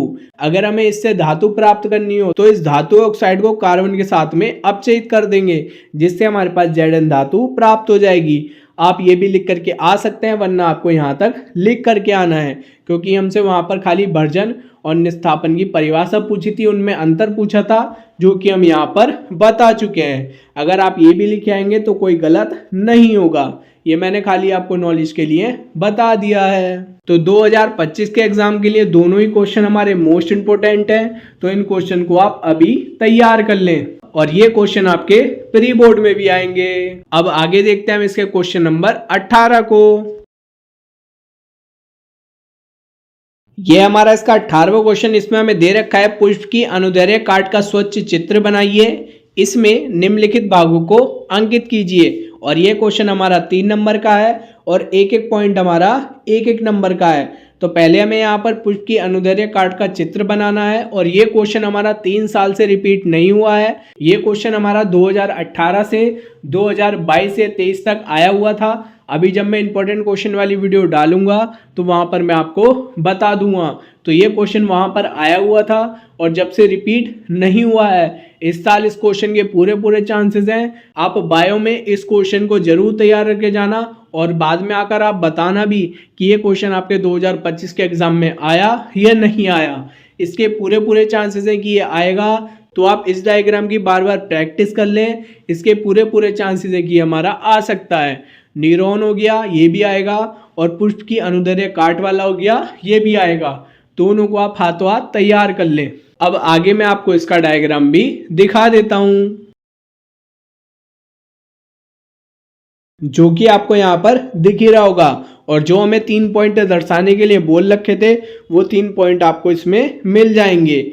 और वहां पर कोई से भी 3 पॉइंट दे सकता है, जरूरी नहीं जो यहाँ पर आए हुए हैं वही क्वेश्चन में आपके आ जाएं। तो आप डायग्राम के भागों को भी याद करके जाएं कि कौन सा भाग हमारा कहाँ पर है। इस क्वेश्चन के पूरे चांसेस है कि हमारा ये इस साल आ जाएगा। अब आगे हम देखते हैं इसके अथवा वाले क्वेश्चन को, उसमें हमें कौन से क्वेश्चन दे रखा है। उसमें भी हमारे पास एक बायो का डायग्राम है और शायद श्वसन तंत्र वाला है। यह हमारे पास क्वेश्चन नंबर 18 का अथवा वाला क्वेश्चन। इसमें हमें दे रखा है मानव श्वसन तंत्र का स्वच्छ चित्र बनाइए, उसमें निम्नलिखित भागों को अंकित कीजिए। यह क्वेश्चन भी हमारा 3 नंबर का है और यहाँ पर भी हमें 3 पॉइंट दे रखे हैं जिनको हमें डायग्राम में दर्शाना है। तो ये जो हमारे पास मानव श्वसन तंत्र वाला है ये भी हमारा बहुत साल से रिपीट नहीं हुआ है, तो आप इसको भी करके जा सकते हैं। पुष्प की अनुदैर्ध्य काट या फिर मानव श्वसन तंत्र, जो भी आपको आसान लगे, दोनों में से आप उस क्वेश्चन को तैयार करके जाएं। ये दोनों में से कोई ना कोई क्वेश्चन तो हमारा आएगा ही एग्जाम में। आप दोनों क्वेश्चन को तैयार करके चले जाएं, क्या पता दोनों ही आ जाएं। तो आगे मैं आपको इसका डायग्राम भी दिखा देता हूं। तो मानव श्वसन तंत्र का डायग्राम आपको यहाँ पर दिख ही रहा होगा। आपको इस डायग्राम को तैयार करके जाना है। इससे आसान तो पुष्प की अनुदैर्ध्य काट का चित्र है, आप उसको तैयार करके जा सकते हैं, लेकिन आप इसको भी तैयार कर लें, चाहे कैसे भी तैयार करें। इस क्वेश्चन के भी इस साल के लिए पूरे चांसेस हैं। और जो इसके भाग हैं ये भी आप पढ़ लें कि कहाँ पर हमें कौन सा भाग दे रखा है, और ये आपकी बुक में भी डायग्राम होगा, वहां से भी आप देख सकते हैं। और इन सभी भावों के नाम आपको याद होने चाहिए, तभी आप इसको चित्र में दर्शा पाएंगे। तो ये अथवा वाला क्वेश्चन भी आपकी समझ में आ गया होगा। अब देखते हैं हम इसके 19वें क्वेश्चन को। और अब यहाँ से हमारे बायो के क्वेश्चन स्टार्ट हो चुके हैं। तो जो इसमें शॉर्ट क्वेश्चन होंगे वो तो मैं आपको समझा दूंगा, या जो हमारे लॉन्ग क्वेश्चन होंगे वो क्वेश्चन मैं आपको नहीं समझा पाऊंगा। मैं खाली यहाँ पर आपको इंपॉर्टेंट क्वेश्चन बता दूंगा, या उसमें जो मेन पॉइंट होंगे वो मैं आपको बता दूंगा। और यह हमारा इसका 19वां क्वेश्चन। इसमें हमें 2 क्वेश्चन दे रखे हैं। पहले क्वेश्चन में हमसे पूछ रखा है पादप हार्मोन्स क्या है, और ये क्वेश्चन हमारा 1 नंबर में आया हुआ है। और इसके दूसरे क्वेश्चन में हमें दे रखा है अनैच्छिक क्रियाएं तथा प्रतिवर्ती क्रियाएं एक दूसरे से किस प्रकार भिन्न है, यह हमें बताना है। और ये क्वेश्चन हमारा 2 नंबर में आ चुका है। और मैंने आपको वीडियो की स्टार्टिंग में बताया ही था कि जो बायो के क्वेश्चन होंगे उसमें मैं आपको इंपॉर्टेंट बता दूंगा। तो ये जो आपका पादप हार्मोन्स वाला है जो आपका 1 नंबर में आया हुआ है, ये आपका मोस्ट इंपॉर्टेंट है, और ये आपके 2025 के सैंपल पेपर में आया हुआ है। तो आप इस क्वेश्चन को जरूर तैयार करके जाएं, ये आपका इस साल भी आ सकता है बोर्ड एग्जाम में। और इसका जो सेकंड वाला क्वेश्चन है अनैच्छिक क्रियाएं तथा प्रतिवर्ती क्रियाएं एक दूसरे से किस प्रकार भिन्न है, ये भी हमारा इंपॉर्टेंट क्वेश्चन है। बहुत साल से ये रिपीट नहीं हुआ है, और आप इस क्वेश्चन को पढ़ के चले आना, क्या पता ये आ जाए। चांसेस इसके भी हैं, लेकिन ज्यादा चांसेस पहले वाले क्वेश्चन के हैं जो कि था हमारा पादप हार्मोन्स वाला। अब मैं आपको इनके आंसर दिखा देता हूं, आप हाथों हाथ नोट कर लेना या स्क्रीनशॉट ले लेना। तो यहां से हमारे 19वें क्वेश्चन का सोल्यूशन स्टार्ट हो जाएगा। जो उसका हमारे पास पहला क्वेश्चन था कि पादप हार्मोन्स क्या है, उसका आंसर आपको यहाँ पर लिखा हुआ दिख ही रहा होगा। और जो इसका दूसरा क्वेश्चन है अनैच्छिक क्रियाएं तथा प्रतिवर्ती क्रियाएं एक दूसरे से किस प्रकार भिन्न है, वो मैं आपको आगे दिखा देता हूँ इसके आंसर को। उसका आंसर आपको यहां पर दिख रहा होगा। यहां पर हमारी अनैच्छिक क्रियाएं क्या होती हैं ये लिखा है, और यहां पर लिखा है हमारे प्रतिवर्ती क्रियाएं क्या होती हैं। यहां से आप दोनों को नोट कर सकते हैं। यह हमारा इसका 20वां क्वेश्चन, और इसमें भी हमें 2 क्वेश्चंस दे रखे हैं। एक क्वेश्चन हमारा 1 नंबर का है और एक क्वेश्चन हमारा 2 नंबर का है। तो जो इसका दूसरा वाला क्वेश्चन है जिसमें हमसे बल्ब की शक्ति को पूछा है, यह हमारा मोस्ट इंपॉर्टेंट क्वेश्चन है। हर साल ही ज्यादातर रिपीट होता रहता है, इस साल भी इसके पूरे चांसेस हैं, और ये आपके 2025 के सैंपल पेपर में भी आया हुआ है। तो आप इस क्वेश्चन को जरूर तैयार करके जाएं। मैं यहाँ पर पहले इन दोनों क्वेश्चन को आपको समझा देता हूँ। कि पहले क्वेश्चन में हमसे पूछ रखा है वैद्युत धारा द्वारा प्रदत्त ऊर्जा की दर का निर्धारण कैसे किया जाता है, वो मैं बताना है। बहुत इजी क्वेश्चन है, 1 नंबर में आपके बहुविकल्प में भी आ सकता है। तो पहले मैं आपको बता देता हूँ कि किस तरीके से हम इसका निर्धारण करते हैं। तो इसके पहले पॉइंट का आंसर आपको यहाँ पर दिख ही रहा होगा। इसका आंसर हो जाएगा किलोवाट घंटे में, यानी कि विद्युत धारा द्वारा प्रदत्त ऊर्जा की जो दर होती है उसका निर्धारण हम किस में करते हैं, किलोवाट घंटे में। तो यहाँ पर आपको लिखा हुआ दिख भी रहा होगा कि 1 किलोवाट घंटा बराबर हो जाएगा 1 volt into 1 ampere into 1 hour upon 1000, और वोल्ट इंटू एम्पियर हो जाएगा हमारे पास वाट, तो यहाँ पर आ जाएगा वाट इंटू घंटा अपॉन 1000। तो 1 किलोवाट घंटा बराबर हो जाएगा वाट इंटू घंटा अपॉन 1000। इस बात का आप ध्यान रखना।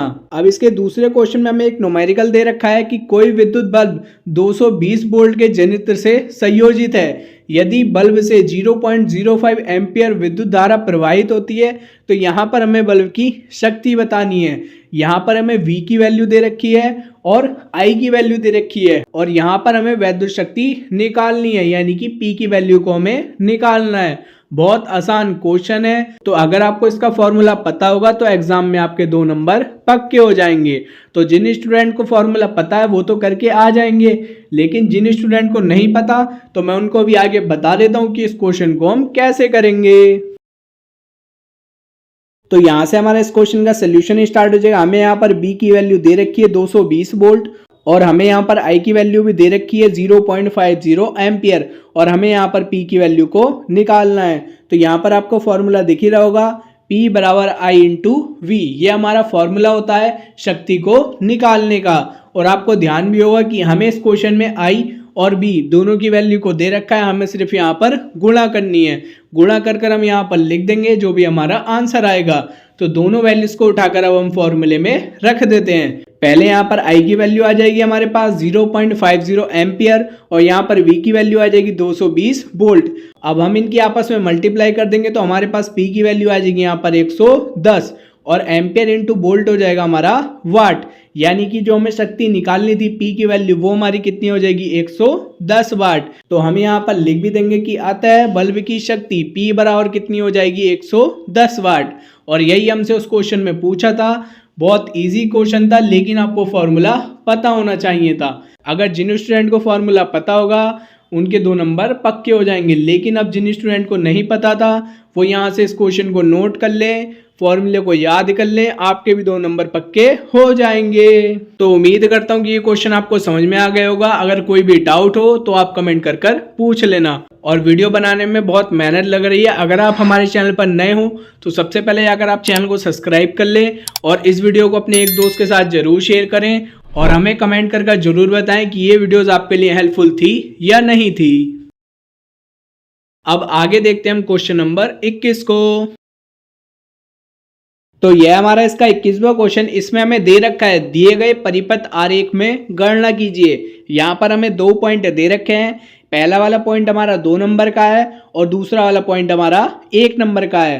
पहले वाले पॉइंट में हमसे परिपथ का कुल प्रतिरोध पूछ रखा है और दूसरे वाले पॉइंट में हमसे परिपथ में प्रवाहित कुल धारा का मान पूछ रखा है। तो एक में हमें R की वैल्यू को निकालना है और एक में हमें I की वैल्यू को निकालना है और ये हमें परिपथ दे रखा है। और आपके पेपर में इस तरीके का क्वेश्चन हर साल ही आता रहता है और ये क्वेश्चन तो बहुत बार आ चुका है और बहुत आसान क्वेश्चन है।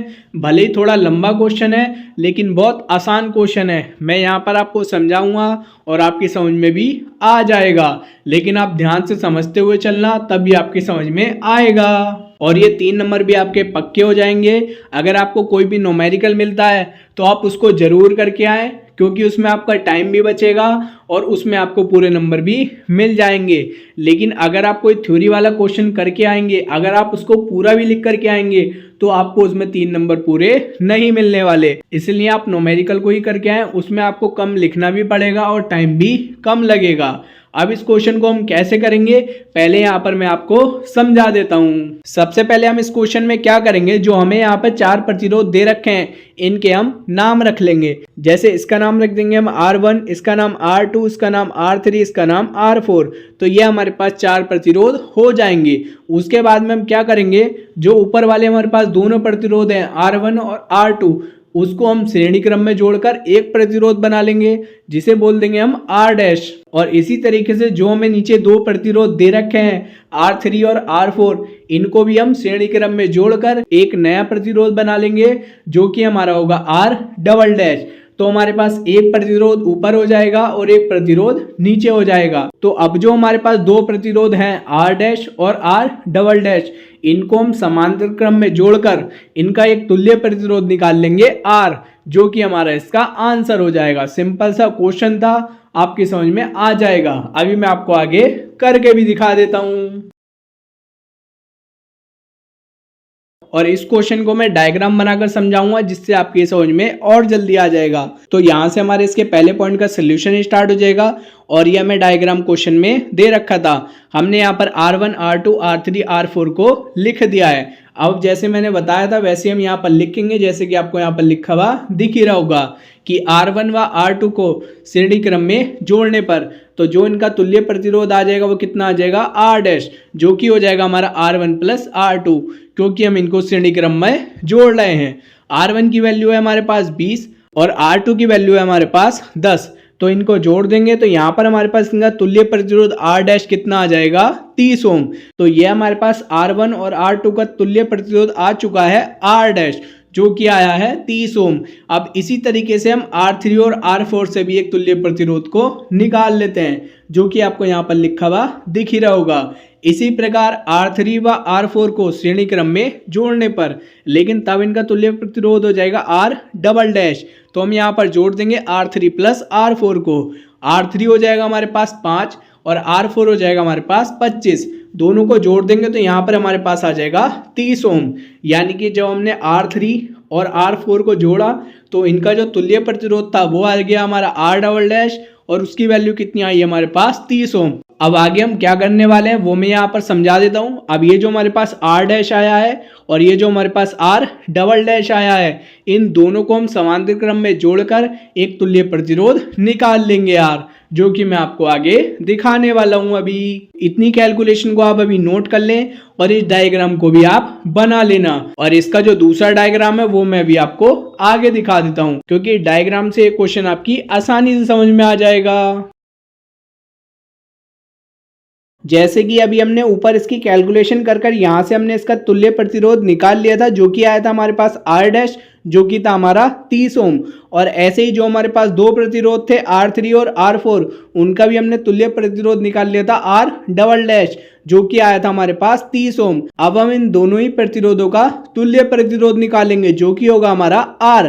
तो उसके लिए हम यहाँ पर क्या करेंगे, जो हमारे पास R डैश है और जो R डबल डैश है उनको हम समांतर क्रम में जोड़ देंगे, जो कि आपको यहाँ पर लिखा हुआ दिख भी रहा होगा। और समांतर क्रम में इस तरीके से जोड़ते हैं हम 1/r बराबर होगा 1/r dash plus 1/r double dash. अब हम यहाँ पर इनकी वैल्यूज को रख देंगे और यहाँ से r की वैल्यू को निकाल देंगे। r डैश की वैल्यू भी हमारे पास 30 थी और r डबल डैश की वैल्यू हमारे पास 30 थी। दोनों की वैल्यू को रखकर यहाँ से हमारे पास एलसीएम भी 30 आ जाएगा और ऊपर आ जाएगा हमारे पास 2, तो हम इसको लिख लेंगे 2/30 और इनकी क्रॉस मल्टीप्लाई कर देंगे तो यहाँ पर हमारे पास आ जाएगा 2r बराबर 30। हमें यहाँ पर r की वैल्यू को निकालना है, तो 2 जो हमारे पास मल्टीप्लाई में है उसको हम डिवाइड में ले जाएंगे, तो हमारे पास आ जाएगा r बराबर 30/2। 2 से हम 30 को काट देंगे 15 बार, तो यहाँ पर हमारे पास R की वैल्यू आ जाएगी 15 ओम। तो ये हमारा इस परिपथ का कुल प्रतिरोध आ जाएगा R बराबर 15 ओम। तो जो इसका पहला पॉइंट था जिसमें हमें परिपथ का कुल प्रतिरोध निकालना था, वो हम यहाँ पर निकाल चुके हैं R बराबर 15 ओम। अब हमें इसके दूसरे पॉइंट को सॉल्व करना है जिसमें हमें परिपथ की धारा को निकालना है। अब उसको हम कैसे निकालेंगे, बहुत आसान है, वो मैं आपको आगे समझा देता हूँ और ये आपकी समझ में आ गया होगा। अगर इसमें भी कोई डाउट हो तो आप कमेंट कर पूछ लेना।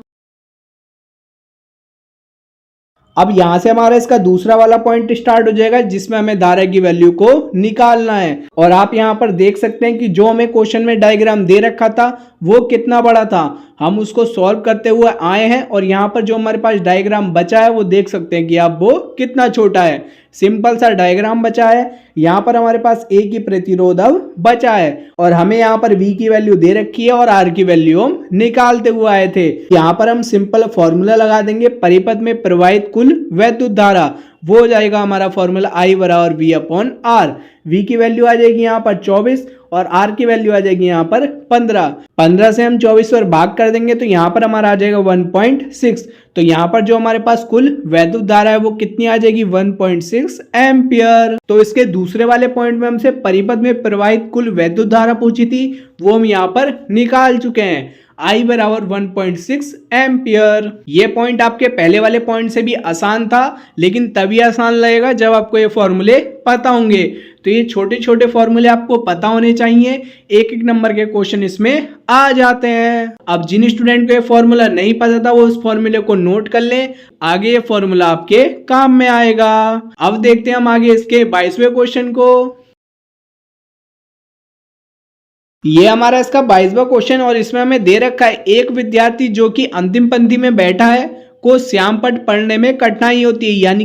यानी कि एक स्टूडेंट है वो क्लास में पीछे बैठा हुआ है और उसको पीछे से ब्लैक बोर्ड देखने में कठिनाई हो रही है। यह किस प्रकार का दोष है, इसके उत्पन्न होने के 2 कारण लिखिए और रेखीय आरेख द्वारा समझाइए इसका निराकरण कैसे किया जाता है। ये क्वेश्चन हमारा फिजिक्स से मोस्ट इंपोर्टेंट है, जो हमारा आंखों वाला चैप्टर है। उससे ये क्वेश्चन हमेशा आता रहता है, तो आप इस क्वेश्चन को जरूर तैयार कर लें, क्योंकि ये क्वेश्चन हमारा निकटवर्ती दोष से रिलेटेड है। तो या तो वो एग्जाम में निकटवर्ती दोष पूछ लेता है या फिर ये क्वेश्चन दे देता है। और ये हमारा 3 नंबर का है, क्योंकि इस क्वेश्चन में हमसे 3 ही पॉइंट पूछ रखे हैं। तो तीनों पॉइंटों के आंसर हम एक एक कर यहाँ पर लिख देते हैं, वो देखते हैं हम इसमें आगे, जो कि आपको यहाँ पर लिखे हुए दिख भी रहे होंगे। तो उसके पहले पॉइंट में हमसे पूछ रखा था कि अगर कोई विद्यार्थी है वो हमारा अंतिम पंक्ति में बैठा हुआ है, तो वहां से उसको बोर्ड पर जो लिखा है उसको पढ़ने में कठिनाई हो रही है। तो इसका क्या मतलब है कि उसे दूर की वस्तु दिखाई नहीं दे रही है, पास की वस्तु दिखाई दे रही है, यानी कि जो उसका दूर बिंदु है वो निकट आ चुका है, यानी कि उसे क्या हो चुका है, निकट दृष्टि दोष हो चुका है। तो पहले पॉइंट का इसका आंसर हो जाएगा निकट दृष्टि दोष, जो कि आपको यहाँ पर दिख भी रहा होगा। छात्र को श्यामपट्ट को दूर से पढ़ने में कठिनाई होती है, अतः छात्र की आंखों में निकट दृष्टि दोष है, जो मैंने अभी आपको समझाया है। और आगे हमसे उस क्वेश्चन में पूछ रखा था कि जो भी दोष हुआ है उस दोष के क्या कारण है, वो 2 कारण हमें यहाँ पर बताने हैं। तो उसका आंसर आपको यहाँ पर मिल जाएगा कि निकट दृष्टि दोष के 2 कारण, जो कि आपको यहाँ पर दिख ही रहा होगा। नेत्र लेंस के पृष्ठों की वक्रता बढ़ जाती है, जिससे फोकस दूरी कम हो जाती है, ये हो जाएगा इसका पहला पॉइंट। और यह इसका दूसरा पॉइंट, नेत्र गोलक का व्यास बढ़ जाता है, जिससे नेत्र लेंस व रेटिना के बीच की दूरी बढ़ जाती है। सिंपल से इसके 2 कारण थे, आपके समझ में आ गए होंगे। अब आगे हमसे इस क्वेश्चन में पूछा था कि जो उसे दोष हुआ है उस दोष के निराकरण के लिए किस लेंस का उपयोग किया जाए, और उसको हमें रेखीय आरेख के द्वारा समझाना है। तो पहले यहाँ पर मैं आपको चित्र से समझा देता हूं इसको। ये जो हमारा पहला वाला डायग्राम है, इसमें हमें दिखा रखा है कि निकट दृष्टि दोष होता क्या है। जैसे कि आप ये समझ लें कि जो विद्यार्थी है जो हमारा अंतिम पंक्ति में बैठा है, उसकी आंख है हमारी यहाँ पर, और यहाँ पर हमारे पास श्यामपट्ट यानी कि बोर्ड। यहाँ पर जो लिखा है, यहाँ से चलने वाली जो प्रकाश किरणें होंगी वो हमारी बोर्ड से चलने वाली प्रकाश किरणें, ये हमारे रेटिना पर ना मिलकर उससे पहले ही मिल जा रही हैं, जिसके कारण हमें बोर्ड से देखने में कठिनाई हो रही है। इसका निवारण करने के लिए हम यहाँ पर एक अवतल लेंस को लगा देते हैं, जिससे वो बोर्ड से आने वाली प्रकाश किरणों को और फैला देता है, जिससे जो प्रतिबिंब है वो हमारा रेटिना पर ही बन जाता है, जो कि आपको इस डायग्राम में दिख रहा होगा। यह हमारे पास बोर्ड है, इससे चलने वाली प्रकाश किरणें अब यहाँ पर पहले अवतल दर्पण से टकराएंगी, और अवतल दर्पण इन किरणों को और फैला देगा, जिससे ये हमारे रेटिना पर जाकर ही मिलेंगी। फिर हमें यहाँ पर दूर रखी वस्तु भी साफ दिखाई देने लग जाएगी, यानी कि जो बोर्ड पर लिखा है वो हमें दिखाई देने लग जाएगा। अब इसके आंसर को हम कैसे लिखेंगे वो भी मैं आपको दिखा देता हूँ। और मैंने आपको बताया था कि चित्र भी आ जाते हैं, तो आप इन चित्र को भी जरूर तैयार करके जाएं, जो कि आपको यहाँ पर दिख ही रहा होगा। इस दोष के निवारण के लिए हम क्या करेंगे, अवतल लेंस का उपयोग करना चाहिए। ठीक है, इजी क्वेश्चन था, इसमें बस आपको निकट दृष्टि दोष पता होना चाहिए। या तो आपके एग्जाम में निकट दृष्टि दोष आ जाएगा या फिर ये क्वेश्चन आ जाएगा, इस बात का आप ध्यान रखना। और निकट दृष्टि दोष और दूरदर्शी दोष को इस साल के लिए जरूर तैयार करके जाना, 2025 में इसके पूरे चांसेस हैं। अब हम देखते हैं इसके क्वेश्चन नंबर 23 को, जो कि होने वाला है हमारा बायो का। ये हमारा इसका 23वां क्वेश्चन, और इस क्वेश्चन के अथवा में भी हमें क्वेश्चंस दे रखे हैं, जो कि हमारे 3 नंबर के ही हैं। तो इसके पहले क्वेश्चन में हमें दे रखा है, पारितंत्र से आप क्या समझते हैं, पारितंत्र में अपमार्जकों की क्या भूमिका है। और ये क्वेश्चन हमारा 3 नंबर का है, और ये हमारा बायो से मोस्ट इंपोर्टेंट है। और आप इस क्वेश्चन को 2025 के एग्जाम के लिए भी जरूर तैयार करके जाना। एक क्वेश्चन तो हमें ये दे रखा है, और इसके अथवा में भी हमें 2 क्वेश्चंस दे रखे हैं, पहला और दूसरा। एक क्वेश्चन हमारा 2 नंबर का है और एक क्वेश्चन हमारा 1 नंबर का है। इसके अथवा वाले क्वेश्चन में हमें दे रखा है ओजोन क्या है तथा यह किस पारितंत्र को किस प्रकार प्रभावित करती है, ये लिखना है हमें। और इसके दूसरे क्वेश्चन में हमें दे रखा है 2 अजैव पदार्थों के हमें यहाँ पर नाम भी बताने हैं। तो दोनों ही हमारे बायो के क्वेश्चन है। अब इसमें जो हमारे शॉर्ट क्वेश्चन होंगे वो तो मैं आपको बता दूंगा, लेकिन जो लॉन्ग क्वेश्चन होंगे उनके आंसर मैं आपको यहाँ पर दिखा देता हूँ, आप यहाँ से आंसर को नोट कर लेना। यहाँ से हमारे इस क्वेश्चन का सोल्यूशन स्टार्ट हो जाएगा। और जो मैं इसमें पहला पॉइंट दे रखा था कि पारितंत्र क्या है और पारितंत्र में अपमार्जकों की क्या भूमिका होगी, तो उसका आंसर आपको सामने दिख ही रहा होगा। और ये काफी लॉन्ग क्वेश्चन है, तो मैं यहाँ पर आपको बताता रहूंगा कि कहाँ से कहाँ तक है, और आप इसको नोट कर लेना या इसका स्क्रीनशॉट ले लेना। तो पहले यहाँ पर हमें बता रखा है कि पारितंत्र हमारा क्या होता है। पहले क्वेश्चन का आंसर यहाँ पर है। और जो इसके बाद हमसे पूछ रखा है कि जो हमारा पारितंत्र होता है उसमें अपमार्जकों की क्या भूमिका होती है, तो वो हमें आगे दे रखा होता है। पहले आप इसका स्क्रीनशॉट ले लें।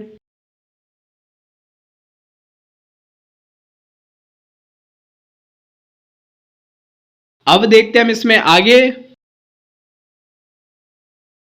उसके बाद आपको ये लिखना है और इसके बाद आपको ये लिखना है, ठीक है। ये मैंने आपको पहले ही बता दिया था कि ये काफी लॉन्ग क्वेश्चन है, तो आप इसके भी स्क्रीनशॉट ले लें।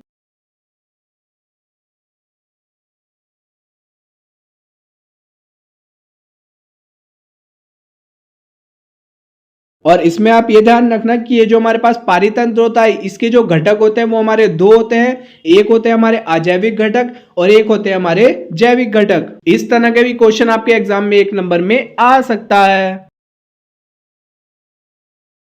और इस क्वेश्चन को आपको यहां तक लिख करके आना है और ये डायग्राम भी आप बनाकर आ सकते हैं, क्योंकि ये क्वेश्चन हमारा 3 नंबर में है और ये काफी लॉन्ग क्वेश्चन है। तो इसकी जगह आप अथवा वाले जो क्वेश्चन हमें दे रखे हैं उनको कर आ सकते हैं। आपका टाइम भी बचेगा और आपको इतना लिखना भी नहीं पड़ेगा। अब आप इसका भी स्क्रीनशॉट ले सकते हैं।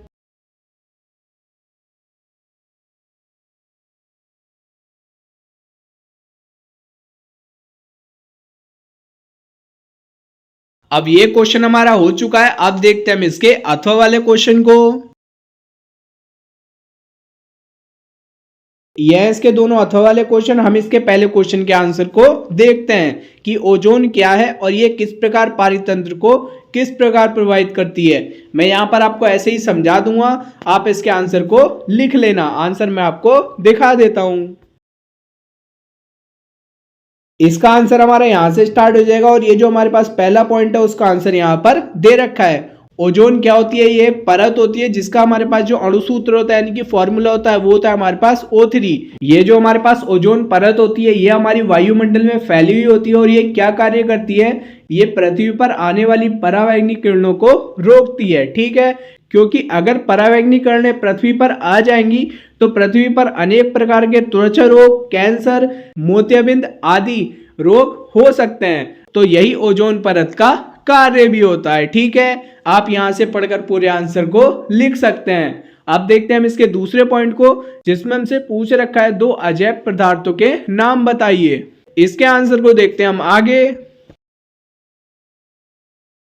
जो कि आपको यहां पर दिख ही रहा होगा। क्वेश्चन में हमसे 2 पदार्थ पूछे थे, हमने यहां पर 4 लिख रखे हैं। कांच, प्लास्टिक, डीडीटी, पॉलीथीन। ये चारों हमारे अजैव पदार्थ होते हैं। तो ये क्वेश्चन भी आपके समझ में आ गया होगा। अब देखते हैं हम क्वेश्चन नंबर 24 को।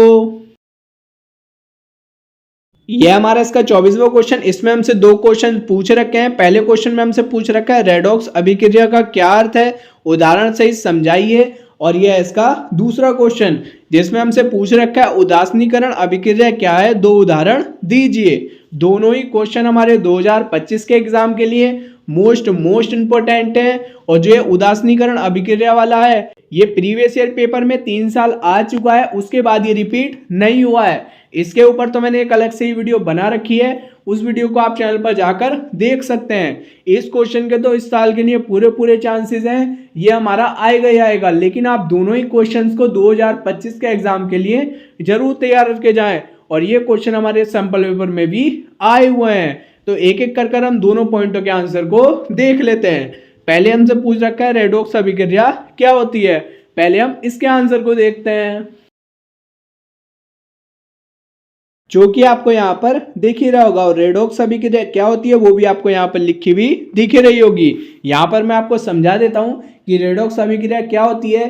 किसी अभिक्रिया में और अपचयन भी और उपचयन भी ये दोनों साथ साथ होते हैं। तो ऐसा जिस भी अभिक्रिया में होगा तो वो हो जाएगी हमारी रेडॉक्स अभिक्रिया। जैसे कि आपको यहाँ पर लिखा हुआ दिख भी रहा होगा कि रेडॉक्स अभिक्रिया जिन रासायनिक अभिक्रियाओं में अपचयन तथा उपचयन साथ साथ होता है रेडॉक्स अभिक्रिया कहलाती है। जैसे हमें यहाँ पर उदाहरण भी दे रखा है, कॉपर ऑक्साइड की अभिक्रिया करा रहे हैं हम हाइड्रोजन से, तो ये क्या बनाएगी, हमारे पास कॉपर बनाएगी और जल बनेगा। यानी कि यहाँ पर हमारे पास जो कॉपर के साथ में ऑक्सीजन थी वो चली जाएगी हमारी हाइड्रोजन के साथ में कॉपर धातुओं में प्राप्त हो जाएगी। जैसे कि आप यहाँ पर देख सकते हैं कि इस अभिक्रिया में कॉपर ऑक्साइड से ऑक्सीजन घटा है, अतः कॉपर ऑक्साइड का क्या हुआ है, अपचयन हुआ है। जैसे मैंने बताया था कि ऑक्सीजन की क्या हुई है, कमी हुई है। और दूसरी तरफ जो हमारे पास हाइड्रोजन है उसमें हमारी ऑक्सीजन जुड़ चुकी है, तो जो हमारे पास हाइड्रोजन है उसका क्या हुआ है, यहाँ पर उपचयन हुआ है, जैसे कि मैंने आपको बता दिया था। और आप इसके एग्जाम्पल को जरूर तैयार करके जाना, एग्जाम में एग्जाम्पल भी पूछ लेता है, ठीक है। और अगर आप केमिस्ट्री में कोई भी डेफिनेशन पढ़कर जा रहे हो तो उसके आप उदाहरण जरूर पढ़ के जाएं जो भी उसमें रिएक्शन दे रखी हैं, क्योंकि हर क्वेश्चन में परिभाषा के साथ उदाहरण जरूर पूछेगा, इस बात का आप ध्यान रखना। अब देखते हैं हम इसके दूसरे वाले क्वेश्चन को कि उदासीनीकरण अभिक्रिया क्या होती है। यहां से हमारी उदासीनीकरण अभिक्रिया की डेफिनेशन स्टार्ट हो जाएगी। मैं यहां पर आपको समझा देता हूं। अम्ल और क्षार परस्पर अभिक्रिया कर लवण तथा जल बनाते हैं, और ये जो हमारे पास अभिक्रिया होती है इस अभिक्रिया को हम उदासीनीकरण अभिक्रिया कहते हैं। और यहाँ पर आपको रिएक्शन लिखी भी दिख भी रही होगी, अम्ल प्लस क्षार बराबर क्या बनाएंगे, लवण प्लस जल। और यही हमारी डेफिनेशन में भी लिखा है, वो भी मैं आपको पढ़कर दिखा देता हूं कि अम्ल और क्षार की परस्पर अभिक्रिया के फलस्वरूप लवण तथा जल प्राप्त होता है, इस अभिक्रिया को उदासीनीकरण अभिक्रिया कहते हैं। और क्वेश्चन में हमसे उदासीनीकरण अभिक्रिया पूछी थी और साथ में उसके दो उदाहरण भी पूछे थे, तो अभिक्रिया आपको समझ में आ चुकी होगी। अब देखते हैं हम इसके उदाहरण को, और आप इस रिएक्शन को ध्यान रखना, एक तरीके से ये हमारा फॉर्मूला ही है, अम्ल प्लस क्षार मिलकर क्या बनाएगा, लवण प्लस जल। इस फॉर्मूले को आप ध्यान रखना। अब आगे देखते हैं हम इसके उदाहरण को। तो यहां से हमारे उदाहरण स्टार्ट हो जाएंगे। ये हमारे पास है पहला उदाहरण। पहले हमने यहाँ पर ले रखा है NaOH, जो कि होता है हमारा सोडियम ऑक्साइड, और ये हो जाएगा हमारा क्षार। अब हम इसकी अभिक्रिया करा देंगे HCl से, जो कि हमारा है अम्ल। तो अभिक्रिया कर क्या बनेगा हमारा यहाँ पर लवण, जो कि आपको यहाँ पर दिख रहा होगा सोडियम क्लोराइड NaCl, और साथ में बनेगा जल। तो ये हमारा उदाहरण हो जाएगा उदासीनीकरण अभिक्रिया का। और ऐसे ही हमारा ये उसका दूसरा उदाहरण है, यहाँ पर दे रखा है हमें CaO, और ये हमारी क्षार होती है, और ये हमारे पास है HCl, जो कि होता है हमारे पास अम्ल। तो ये अभिक्रिया कर बनाएगा लवण, जो कि हमारा हो जाएगा कैल्शियम क्लोराइड CaCl2, और उसके साथ में हमारा जल भी निकलेगा। तो ये हमारा इसका दूसरा उदाहरण हो जाएगा। हमसे इस क्वेश्चन में उदासीनीकरण अभिक्रिया के दो उदाहरण पूछे थे, हमने यहाँ पर दो उदाहरण बता दिए हैं, और बहुत इजी उदाहरण है। आप दो उदाहरण तो सभी के याद करके जाना, जो भी आप रिएक्शन याद करके जाएं। तो ये 24वां क्वेश्चन भी आपके समझ में आ गया होगा। अब आगे देखते हैं हम इसके 25वें क्वेश्चन को। 25वें क्वेश्चन से पहले हमें 24वें क्वेश्चन के अथवा में भी हमें क्वेश्चन दे रखे हैं। अगर आपसे वो दो अभिक्रिया नहीं आती हैं तो आप इन क्वेश्चन को भी कर आ सकते हैं। यहाँ पर हमसे 4 पॉइंट पूछ रखे हैं, जो कि आपको यहाँ पर सामने दिख रहे होंगे। तो पहले मैं यहाँ पर चारों पॉइंटों को आपको पढ़कर दिखा देता हूँ। पहले में हमसे पूछ रखा है कि प्लास्टर ऑफ पेरिस की जल के साथ में अभिक्रिया की हमें खाली समीकरण लिखनी है।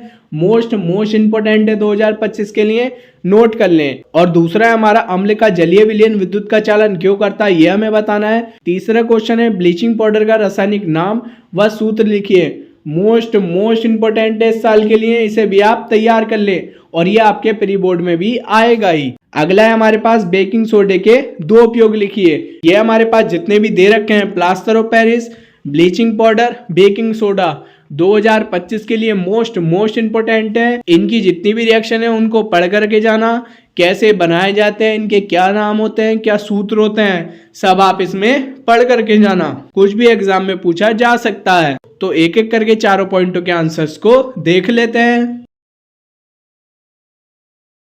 तो यहां से हमारे अथवा वाले क्वेश्चंस के आंसर स्टार्ट हो जाएंगे। यहां से हो जाएगा हमारे पहले पॉइंट का आंसर स्टार्ट। पहला पॉइंट था प्लास्टर ऑफ पेरिस की हमें जल के साथ में अभिक्रिया दिखानी थी। तो प्लास्टर ऑफ पेरिस का फॉर्मूला आपको यहाँ पर दिख ही रहा होगा, CaSO4.12H2O। इसकी अभिक्रिया हम करा देंगे जल से अभिक्रिया करा देंगे तो यहाँ पर हमारा बन जाएगा CaSO4.2H2O, जो कि होता है हमारा जिप्सम।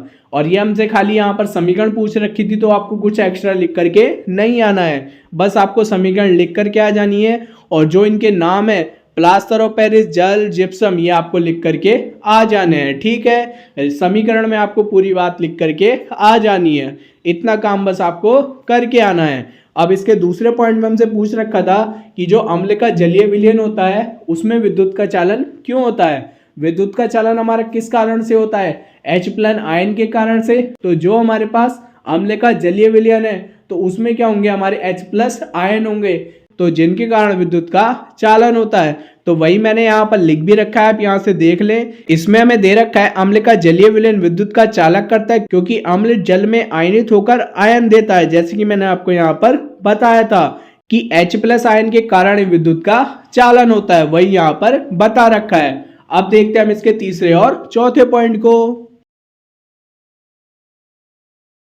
तो यह इसका तीसरा पॉइंट, इसमें हमसे पूछ रखा था जो हमारा ब्लीचिंग पाउडर है उसका हमें रासायनिक नाम बताना है और उसका सूत्र लिखना है। तो जो हमारे पास ब्लीचिंग पाउडर होता है उसका रासायनिक नाम आपको सामने दिख ही रहा होगा, कैल्शियम हाइपोक्लोराइड। ठीक है, ये हमारा इसका रासायनिक नाम होता है और इसका सूत्र हो जाएगा जो कि आपको यहाँ पर दिख ही रहा होगा। तो ये क्वेश्चन आपकी समझ में आ गया होगा। अब देखते हैं इसके चौथे क्वेश्चन को। इसमें हमसे बेकिंग सोडे के 2 उपयोग पूछ रखे थे। तो यह इसका चौथा क्वेश्चन, चौथे क्वेश्चन में हमसे पूछ रखा था बेकिंग सोडे के उपयोग लिखने हैं, और यहाँ पर आपको 2 उपयोग लिखे हुए दिख भी रहे होंगे। इसका पहला उपयोग है जो बेकरियों में हम बेकिंग पाउडर को यूज करते हैं उसको बनाने में इसका उपयोग किया जाता है, और दूसरा उपयोग है इसमें सोडा अम्ल अग्निशमक बनाने में। तो जहां पर आग लग जाती है वहां पर हम अग्निशमक का उपयोग करते हैं। तो ये चारों क्वेश्चन आपकी समझ में आ गए होंगे, और कोई भी डाउट हो इन चारों क्वेश्चन में तो आप कमेंट कर पूछ लेना। अब देखते हैं हम इसके 25वें क्वेश्चन को। तो यहां से हमारा इसका 25वां क्वेश्चन स्टार्ट हो जाएगा, और इसमें हमें 2 क्वेश्चंस दे रखे हैं और दोनों ही क्वेश्चन हमारे 2-2 नंबर के हैं। तो पहले मैं आपको यहां पर दिखा देता हूं कि दोनों क्वेश्चन में हमसे क्या पूछ रखा है। इसके पहले क्वेश्चन में हमें दे रखा है आपके पास 2 विलयन है ए और बी। विलयन ए का पीएच मान दे रखा है हमें 6 और विलयन बी का पीएच मान दे रखा है हमें 8। किस विलयन में हाइड्रोजन आयन की सांद्रता अधिक है, इनमें से कौन अम्लीय है और कौन क्षारीय, यह हमें इस क्वेश्चन में बताना है। 2 नंबर के लिए बहुत बढ़िया क्वेश्चन है और ये क्वेश्चन अक्सर बोर्ड में आता रहता है, तो आप इस क्वेश्चन को जरूर तैयार करके जाएं। और इसका ये दूसरा वाला क्वेश्चन है और ये 1 नंबर में आपके एग्जाम में आ सकता है, निश्चित उत्तरीय वाले में भी और बहुविकल्पीय वालों में भी। इसमें हमसे पूछ रखा है कि लोहे को जंग से बचाने के 2 तरीके बताइए, तो वो तरीके हमें यहाँ पर बताने हैं। तो बहुत इजी क्वेश्चन है हमारे दोनों, और दोनों ही हमारे मोस्ट इंपोर्टेंट क्वेश्चन है। तो दोनों क्वेश्चंस को आप प्री बोर्ड के लिए भी और बोर्ड एग्जाम के लिए भी जरूर तैयार करके जाएं। अब यहाँ से हमारा इस क्वेश्चन का सोल्यूशन स्टार्ट हो जाएगा। यहाँ से हमारे पहले पॉइंट का आंसर स्टार्ट हो जाएगा। हमें पहले पॉइंट में पूछ रखा है, हमारे पास 2 विलयन दे रखे हैं ए और बी। हमें विलयन ए का पीएच मान दे रखा है 6 और विलयन बी का पीएच मान दे रखा है हमें 8। तो हमें इसमें बताना है कि कौन सा हमारा अम्लीय होगा और कौन सा हमारा क्षारीय होगा। तो यहाँ से हमारा आंसर स्टार्ट हो जाएगा। और आपने अपनी बुक में पीएच स्केल को पढ़ रखा होगा। अगर आपने पीएच स्केल को पढ़ रखा होगा तो आप इस क्वेश्चन को आराम से कर देंगे, और यहाँ पर आप बता भी देंगे कि किस विलयन में हमारे हाइड्रोजन आयन की सांद्रता अधिक होगी। तो उसी हिसाब से जो हमारे पास विलयन ए है जिसमें हमें दे रखा है कि इसका पीएच मान कितना है हमारे पास 6, तो उसमें हाइड्रोजन आयन की सांद्रता अधिक होगी, जैसे कि आपको यहाँ पर दिख भी रहा होगा। अगर वहां पर हमारे पास हाइड्रोजन आयन की सांद्रता अधिक होगी तो वो हमारा क्या होगा, अम्लीय होगा। तो हमने यहाँ पर लिख भी रखा है विलयन ए जिसका पीएच मान यहाँ पर हमें 6 दे रखा है, तो ये क्या होगा, हमारा अम्लीय होगा। और जो हमारे पास है विलयन बी, तो उसमें हमारे हाइड्रोजन आयन क्या होंगे, कम होंगे पहले वाले विलयन की तुलना में। तो ये हमारा क्या हो जाएगा, क्षारीय हो जाएगा। जैसे कि आपको यहाँ पर दिख ही रहा होगा कि बिलियन बी जिसका हमें पीएच मान दे रखा था 8, वो क्या हो जाएगा हमारा क्षारीय हो जाएगा। 2 नंबर के लिए बहुत आसान क्वेश्चन था, लेकिन इस क्वेश्चन को करने के लिए आपको पीएच स्केल पता होना चाहिए। तो इसका पहला वाला पॉइंट आपको समझ में आ चुका होगा। अब देखते हैं इसके दूसरे वाले पॉइंट को, जिसमें हमसे पूछ रखा है कि लोहे को जंग से बचाने के लिए 2 तरीके हमें यहाँ पर बताने हैं। तो वो देखते हैं हम इसमें आगे। उसका आंसर आपको यहाँ पर लिखा हुआ दिख ही रहा होगा। उसमें हमसे 2 तरीके पूछे, हमने यहाँ पर 3 तरीके लिख रखे हैं। तो तीनों में से आप कोई से भी 2 लिख करके आ सकते हैं। पहला है पेंट करना, दूसरा है यसद लेपन लगाना और तीसरा है ग्रीस लगाना। इनसे लोहे पर हमारा जंग नहीं लगता है, जो कि आपको यहाँ पर लिखे हुए दिख भी रहे होंगे। आप यहाँ से इस क्वेश्चन को नोट कर लेना। तो ये 25वां क्वेश्चन आपकी समझ में आ चुका होगा। अब देखते हैं हम इसके 26वें क्वेश्चन को। यह इसका 26वां क्वेश्चन, और इसमें भी हमें 2 क्वेश्चन ही दे रखे हैं और दोनों ही क्वेश्चन हमारे 2-2 नंबर के हैं। और ये क्वेश्चन हमारा बायो से होने वाला है और ये भी हमारे दोनों क्वेश्चन ही इंपॉर्टेंट है। और जो इसका दूसरा वाला क्वेश्चन है ये हमारा मोस्ट इंपोर्टेंट होने वाला है, जिसमें हमसे पूछ रखा है कि निषेचन क्या है, बाह्य निषेचन व आंतरिक निषेचन में क्या अंतर होता है, ये हमें इसमें बताना है। 2 नंबर के लिए हमारा ये मोस्ट इंपोर्टेंट क्वेश्चन है। यह आपके प्री बोर्ड में भी आएगा और बोर्ड में भी आएगा। तो आप इस क्वेश्चन को एग्जाम के लिए जरूर तैयार करके जाएं। अब इन दोनों के आंसर बहुत लॉन्ग है, तो यहाँ पर मैं आपको खाली दिखा दूंगा, आप यहाँ से नोट कर लेना। और मैंने यहाँ पर बता दिया है कि ये दोनों मोस्ट इंपोर्टेंट क्वेश्चन है, तो आप इन दोनों क्वेश्चन को तैयार कर लें। यहां से हमारे इस क्वेश्चन का सोल्यूशन स्टार्ट हो जाएगा। जो हमें पहला क्वेश्चन दे रखा था मेंडल वाला, उसका आंसर आपको यहाँ पर दिख ही रहा होगा। और इस आंसर को आप यहां से नोट कर लेना या आप यहां से स्क्रीनशॉट ले सकते हैं। पहले आप इसका स्क्रीनशॉट ले लें, फिर मैं आपको इसका आगे और आंसर दिखा देता हूं।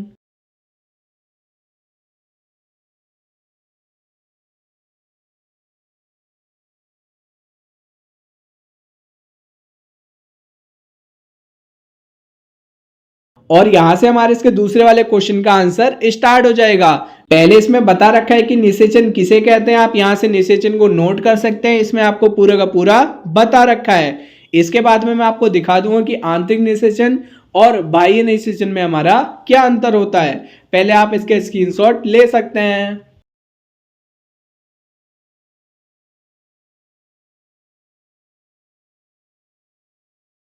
और उसी क्वेश्चन में हमसे ये भी पूछ रखा था कि बाह्य निषेचन और आंतरिक निषेचन में क्या अंतर है, तो वो भी आपको यहाँ पर सामने दिख ही रहा होगा। आप यहाँ से भी इस क्वेश्चन को नोट कर सकते हैं। यहाँ पर आपको अंतर दिख रहे होंगे, यहाँ से आप इसको नोट कर लें।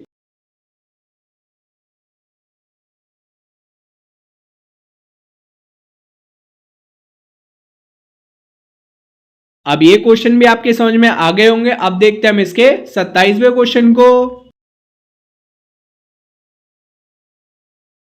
यह इसका 27वां क्वेश्चन, इसमें भी हमें 2 क्वेश्चन ही दे रखे हैं और दोनों ही क्वेश्चन हमारे 2-2 नंबर के हैं। और ये दोनों ही क्वेश्चन हर साल आते रहते हैं। आप कोई से भी साल का प्रीवियस ईयर क्वेश्चन पेपर उठाकर देख सकते हैं, उसमें आपको ये दोनों के दोनों क्वेश्चंस मिल जाएंगे। और ये हमारे बायो से रिलेटेड है, तो आप बायो से रिलेटेड इन क्वेश्चंस को जरूर तैयार करके जाएं। इसमें हमें पहले क्वेश्चन में दे रखा है कि मानव में बच्चे का लिंग निर्धारण कैसे होता है, और इसके दूसरे क्वेश्चन में हमें दे रखा है गर्भ निरोधन की कोई 2 विधियां बताइए। और दोनों ही क्वेश्चन हमारे मोस्ट इंपोर्टेंट हैं, तो आप इन दोनों ही क्वेश्चंस को जरूर तैयार कर ले। अब आगे मैं इन दोनों के एक एक करके आपको आंसर दिखा देता हूं। यहां से हमारे इसके पहले पॉइंट का सोल्यूशन स्टार्ट हो जाएगा। तो यहां से आप इसके पहले पॉइंट को नोट कर लेना, जो उसमें हमसे पूछ रखा था।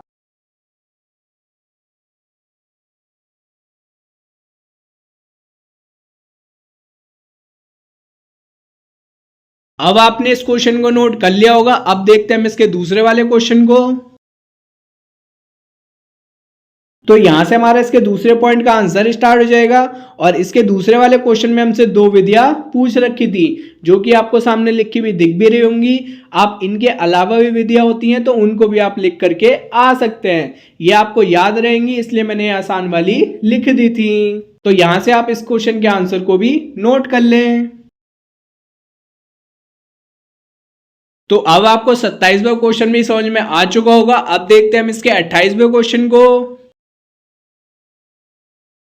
28वें क्वेश्चन को देखने से पहले हमें यहाँ पर 27वें क्वेश्चन के अथवा में दो क्वेश्चंस दे रखे हैं। अगर आपसे ऊपर वाले दोनों क्वेश्चंस नहीं आते तो यहाँ पर आप इन दोनों क्वेश्चन को कर कर आ सकते हैं।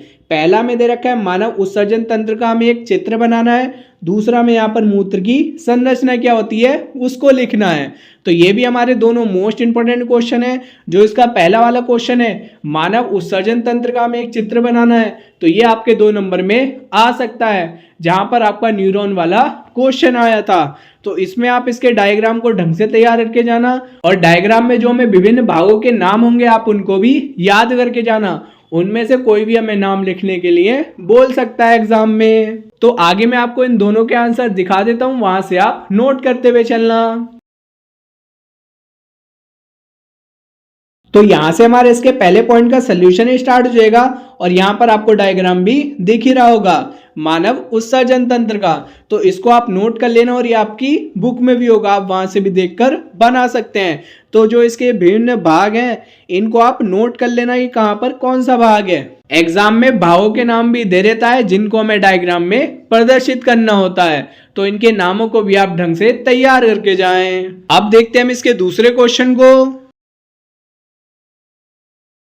और यहां से आप इसके दूसरे वाले क्वेश्चन के आंसर को नोट कर लेना, जिसमें हमसे पूछ रखा था कि मूत्र की संरचना क्या होती है, उसको आप यहां से नोट कर सकते हैं। अब 27वें क्वेश्चन के अथवा में 3 क्वेश्चंस दे रखे थे, तो 2 के आंसर मैं आपको ऊपर बता चुका हूं, एक क्वेश्चन और बचा है वो भी मैं आपको बता देता हूं।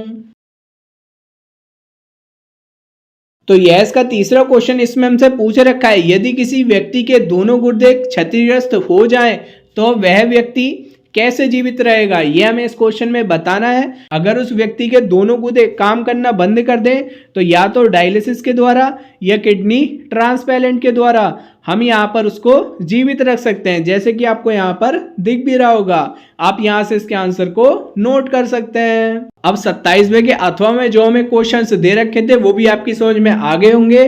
अब देखते हैं हम इसके 28वें क्वेश्चन को। ये हमारा इसका 28वां क्वेश्चन, और इसमें भी हमें 2 क्वेश्चन ही दे रखे हैं, और दोनों ही क्वेश्चन हमारे यहाँ पर 2-2 नंबर के हैं। इसके पहले क्वेश्चन में हमें दे रखा है कि द्विखंडन बहुखंडन से किस प्रकार भिन्न है, यह हमें बताना है। और दूसरे क्वेश्चन में फिर से हमें मानव के उत्सर्जन तंत्र का चित्र बनाने के लिए बोला है। आप यहाँ पर देख लें कि सैंपल पेपर में एक ही क्वेश्चन यहाँ पर 2 बार आ चुका है, तो आप इस क्वेश्चन को इस साल के बोर्ड एग्जाम के लिए जरूर तैयार करके जाएं। इस क्वेश्चन के पूरे चांसेस हैं, और यहाँ पर मैंने इसके पहले पॉइंट का आंसर लिख दिया है, आप यहाँ से नोट कर लेना कि द्विखंडन बहुखंडन से किस प्रकार से भिन्न है, वो यहाँ से आप देख सकते हैं। और जो इसका दूसरा वाला क्वेश्चन है मानव के उत्सर्जन तंत्र का स्वच्छ चित्र बनाइए, वो मैंने अभी आपको दिखाया था, आप पहले वाले क्वेश्चन से ही नोट कर सकते हैं। और ये जो क्वेश्चन है द्विखंडन और बहुखंडन वाला, ये क्वेश्चन हमारा मोस्ट इंपोर्टेंट है, ये भी अक्सर आपको एग्जाम में मिल जाएगा। और ये क्वेश्चन इस साल के लिए मोस्ट इंपोर्टेंट है क्योंकि ये 3 साल आ चुका है, उसके बाद ये क्वेश्चन रिपीट नहीं हुआ है, और ये शायद आपके 2024 के एग्जाम में आया था प्रीवियस ईयर क्वेश्चन पेपर में। आपने इस क्वेश्चन को नोट कर लिया होगा। अब देखते हैं हम इसके 29वें क्वेश्चन को। ये हमारा इसका 29वां क्वेश्चन, और ये क्वेश्चन हमारा 4 नंबर का है। इसमें हमें न्यूमेरिकल पूछ रखा है जो कि हमारा फिजिक्स का है। इसमें हमें क्वेश्चन दे रखा है किसी अवतल लेंस की फोकस दूरी 15 सेंटीमीटर है, बिंब को लेंस से कितनी दूरी पर रखा जाए इसके द्वारा बिंब का लेंस से 10 सेंटीमीटर दूरी पर प्रतिबिंब बने। तो यहाँ पर हमें बताना है कि बिंब को लेंस से कितनी दूरी पर रखा जाए, और लेंस द्वारा उत्पन्न आवर्धन भी बताना है। और ये हमारा क्वेश्चन 4 नंबर का है, और ये क्वेश्चन हमारा 1 साल आ चुका है 2018 में या 2019 में, ये मुझे ध्यान से याद नहीं कि किस साल आया था। ये क्वेश्चन आया हुआ है, उसके बाद ये रिपीट नहीं हुआ है, तो आप इस साल के लिए इस क्वेश्चन को तैयार कर लें। अब आगे मैं आपको इस क्वेश्चन के सॉल्यूशन को दिखा देता हूं। यहां से हमारे इस क्वेश्चन का सॉल्यूशन स्टार्ट हो जाएगा। सबसे पहले हमें जो क्वेश्चन में दे रखा है उसको हम यहाँ पर नोट कर लेंगे, जैसे कि आपको यहाँ पर दिख ही रहा होगा। अवतल लेंस के लिए यहाँ पर हमें फोकस दूरी दे रखी है 15 सेंटीमीटर, और अवतल लेंस के लिए फोकस दूरी निगेटिव होती है। और ऐसे ही यहाँ पर हमें v की वैल्यू दे रखी है 10 सेंटीमीटर और ये भी हमारी निगेटिव होती है। हमें यहाँ पर u की वैल्यू को निकालना है। हम यहाँ पर बिंब को लेंस से कितनी दूरी पर रखे हैं, तो यहाँ से हम लेंस का फॉर्मूला लगा देंगे जो कि आपको यहाँ पर दिख ही रहा होगा। 1/f बराबर होगा 1/u माइनस 1/v और एक एक कर सारी वैल्यूज को रखकर यहाँ से हम u की वैल्यू को निकाल लेंगे जो कि हमारी माइनस में ही आएगी। तो u बराबर आ जाएगा हमारा माइनस के 30 सेंटीमीटर। और इस क्वेश्चन में हमसे आवर्धन भी पूछा था तो उसको भी हम आगे निकाल लेते हैं, फिर एक साथ सभी के आंसर को लिख देंगे। और जिन स्टूडेंट से कैलकुलेशन करनी नहीं आती वो यहाँ से पहले कैलकुलेशन को नोट कर ले। सिंपल सी कैलकुलेशन है, बस यहाँ पर हमें u की वैल्यू को निकालना है।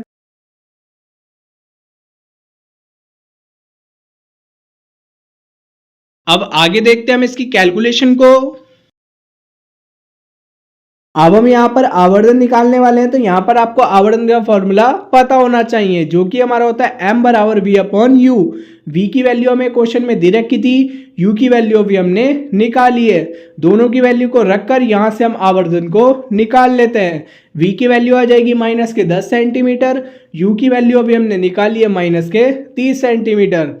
माइनस से माइनस काट देंगे, जीरो से जीरो काट देंगे, तो यहाँ पर आ जाएगा 1/3, 3 से भाग भी करेंगे तो यहाँ पर इसका आंसर आ जाएगा 0.33 जो कि हो जाएगा हमारा आवर्धन।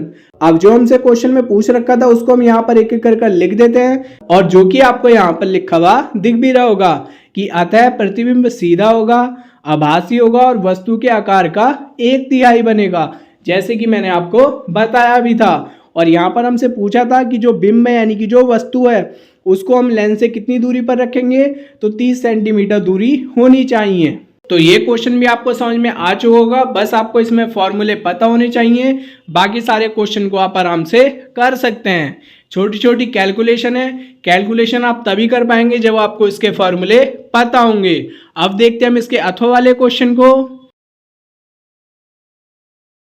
तो यह हमारा 29वें क्वेश्चन का अथवा वाला क्वेश्चन। इसमें हमें 3 क्वेश्चंस दे रखे हैं। अगर आप ऊपर न्यूमेरिकल नहीं कर सकते तो आप इन तीनों क्वेश्चन को कर आ सकते हैं। एक क्वेश्चन हमारा 2 नंबर का है और बाकी दोनों क्वेश्चन हमारे 1-1 नंबर के हैं, तो एक एक कर हम इन तीनों के आंसर को देख लेते हैं। और ये जो हमें अथवा में क्वेश्चंस दे रखे हैं ये आसान क्वेश्चन है तो आप इनको भी कर आ सकते हैं, लेकिन अगर इसकी जगह कोई थ्योरी वाले क्वेश्चन दे रखे होते तो आप ऊपर न्यूमेरिकल कर आ सकते थे।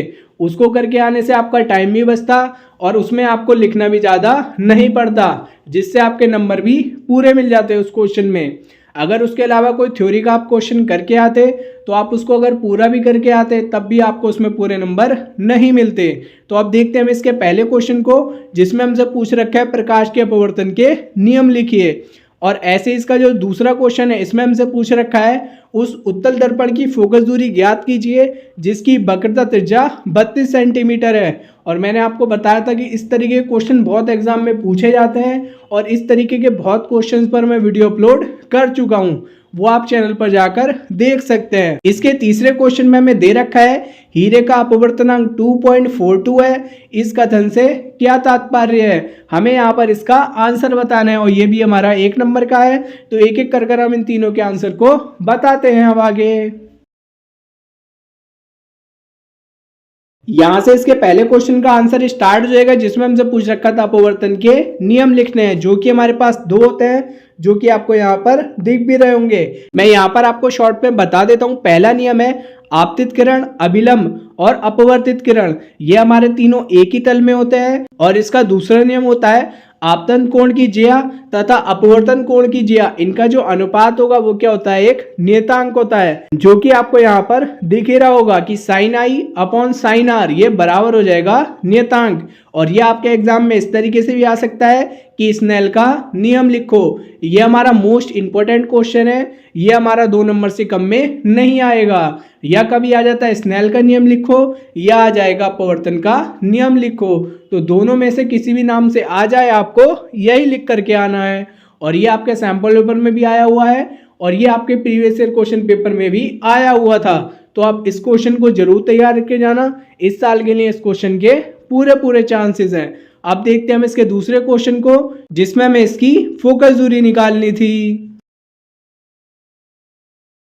तो यहाँ से हमारे इसके दूसरे वाले पॉइंट का आंसर स्टार्ट हो जाएगा। सबसे पहले जो हमें क्वेश्चन में दे रखा है उसको नोट कर लेंगे।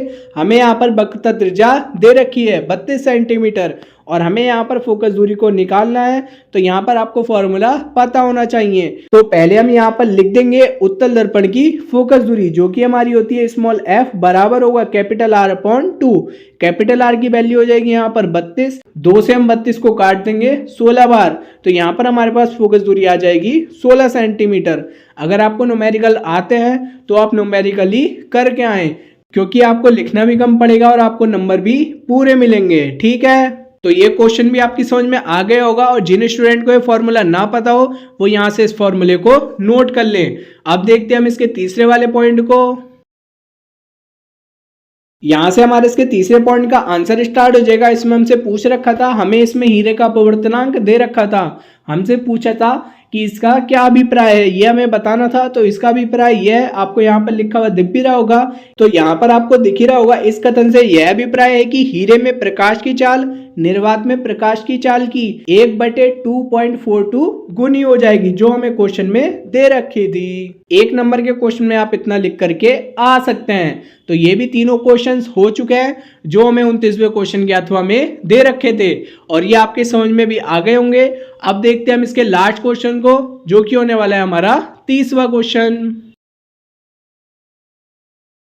यह इसका 30वां क्वेश्चन और इसमें भी हमें 2 क्वेश्चन ही दे रखे हैं और दोनों ही क्वेश्चंस हमारे 2-2 नंबर के होने वाले हैं और एक में हमसे न्यूमेरिकल पूछ रखा है और एक में हमसे गुण पूछ रखे हैं। तो दोनों ही क्वेश्चन हमारे इंपॉर्टेंट होने वाले हैं।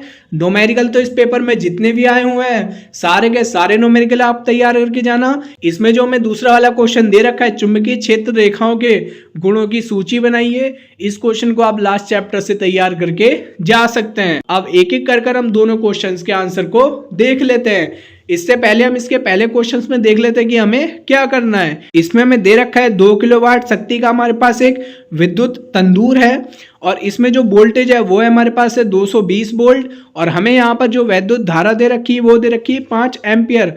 इससे आप किस परिणाम की अपेक्षा करते हैं स्पष्ट कीजिए। हमें इस क्वेश्चन में विद्युत धारा दे रखी है 5 एम्पियर, तो हम भी यहाँ पर निकाल करके देखेंगे कि यहाँ पर जो ये परिपथ है इसमें विद्युत धारा कितनी आएगी।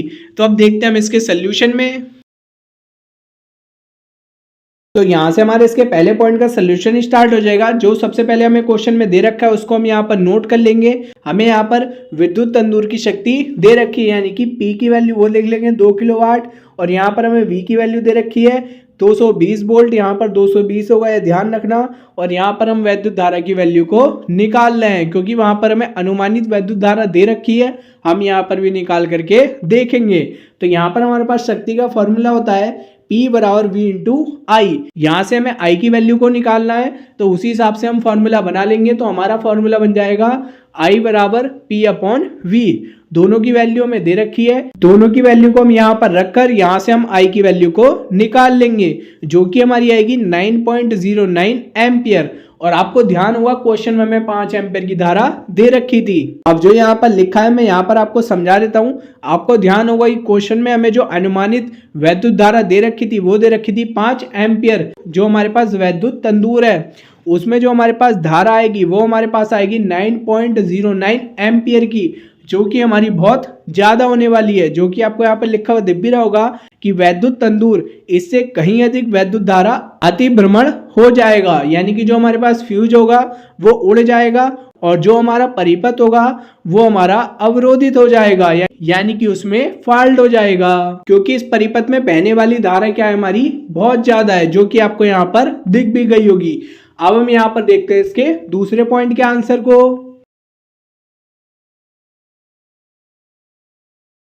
यहाँ से हमारे इसके दूसरे वाले पॉइंट का आंसर स्टार्ट हो जाएगा, जिसमें हमसे पूछ रखा था चुंबकीय क्षेत्र रेखाओं के गुण।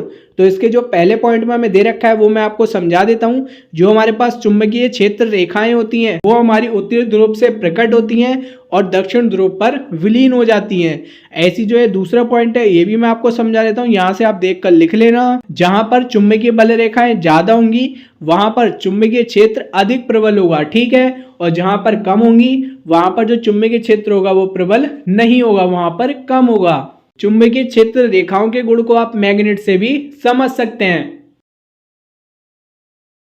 और यह इसका तीसरा पॉइंट और यह इसका चौथा पॉइंट। और चौथे पॉइंट में हमें दे रखा है कि ये जो हमारे पास चुंबकीय बल रेखाएं होती हैं ये एक दूसरे को कभी नहीं काटती, और ऐसा इसलिए होता है क्योंकि एक बिंदु पर चुंबकीय क्षेत्र की दो दिशाएं संभव नहीं हो सकती, इसलिए ये एक दूसरे को नहीं काटती हैं। सिंपल से इसके गुण थे, मैं यहाँ पर आपको समझा चुका हूँ। अगर कोई भी डाउट हो तो आप कमेंट कर पूछ सकते हैं।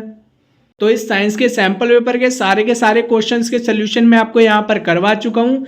अगर इन क्वेश्चन में आपको कोई भी डाउट हो तो आप कमेंट कर पूछ सकते हैं।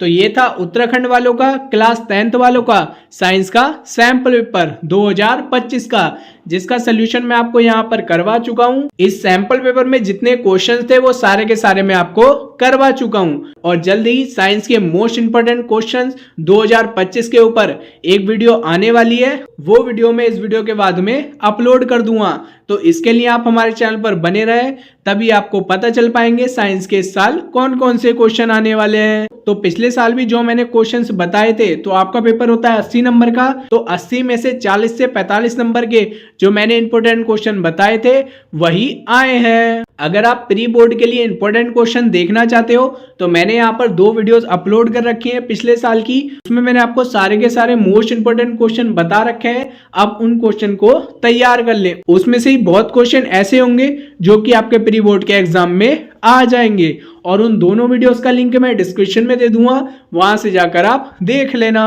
और मैंने क्लास 10th वालों के सभी सब्जेक्ट के सैंपल पेपर के ऊपर जो 2025 में आ चुके हैं उन पर मैं वीडियो बना चुका हूं। अगर आपने अभी तक किसी का भी सैंपल पेपर नहीं देखा है तो सभी सैंपल पेपर्स के लिंक मैं डिस्क्रिप्शन में दे दूंगा, वहां से जाकर आप देख लेना। और इन सैंपल पेपर्स की वीडियोस को आप अपने दोस्तों के साथ जरूर शेयर करना। और अगर आप साइंस के सैंपल पेपर के सोल्यूशन वीडियो अभी देख रहे हो, अगर आपको मैथ के या फिर समाज विज्ञान के, हिंदी के, इंग्लिश के किसी भी सैंपल पेपर या प्रीवियस ईयर क्वेश्चन पेपर के सोल्यूशन के ऊपर वीडियो चाहिए हो तो आप ज्यादा से ज्यादा कमेंट कर देना। उस पेपर के सोल्यूशन के ऊपर मैं जल्द से जल्द वीडियो लेकर के आ जाऊंगा। और आप साइंस के प्रीवियस ईयर सैंपल पेपर को भी जरूर तैयार करके जाएं, उसके सोल्यूशन के ऊपर भी मैं पहले ही वीडियो अपलोड कर चुका हूं, और उस वीडियो का लिंक आपको डिस्क्रिप्शन में दे दूंगा, वहां से जाकर आप देख लेना। और वीडियो बनाने में बहुत मेहनत लग रही है। अगर आप हमारे चैनल पर नए हो तो सबसे पहले जाकर आप चैनल को सब्सक्राइब कर लें, और सबसे महत्वपूर्ण बेल आइकन को ऑल पर प्रेस कर लें, और इस वीडियो को अपने दोस्तों के साथ ज़्यादा से ज़्यादा शेयर करें, और हमें कमेंट कर बताएं कि ये वीडियोस आपके एग्जाम के लिए हेल्पफुल थी या नहीं थी। तो मिलते हैं फिर हम नेक्स्ट वीडियो में किसी और सैंपल पेपर की वीडियो के साथ में। तब तक आप हमारी वीडियोस को लाइक करें, कमेंट कर हमें बताएं कि ये वीडियोस आपके लिए हेल्पफुल थी या नहीं थी, और इन वीडियोस को अपने दोस्तों के साथ ज़्यादा से ज़्यादा शेयर करें और नेक्स्ट वीडियो का वेट करें।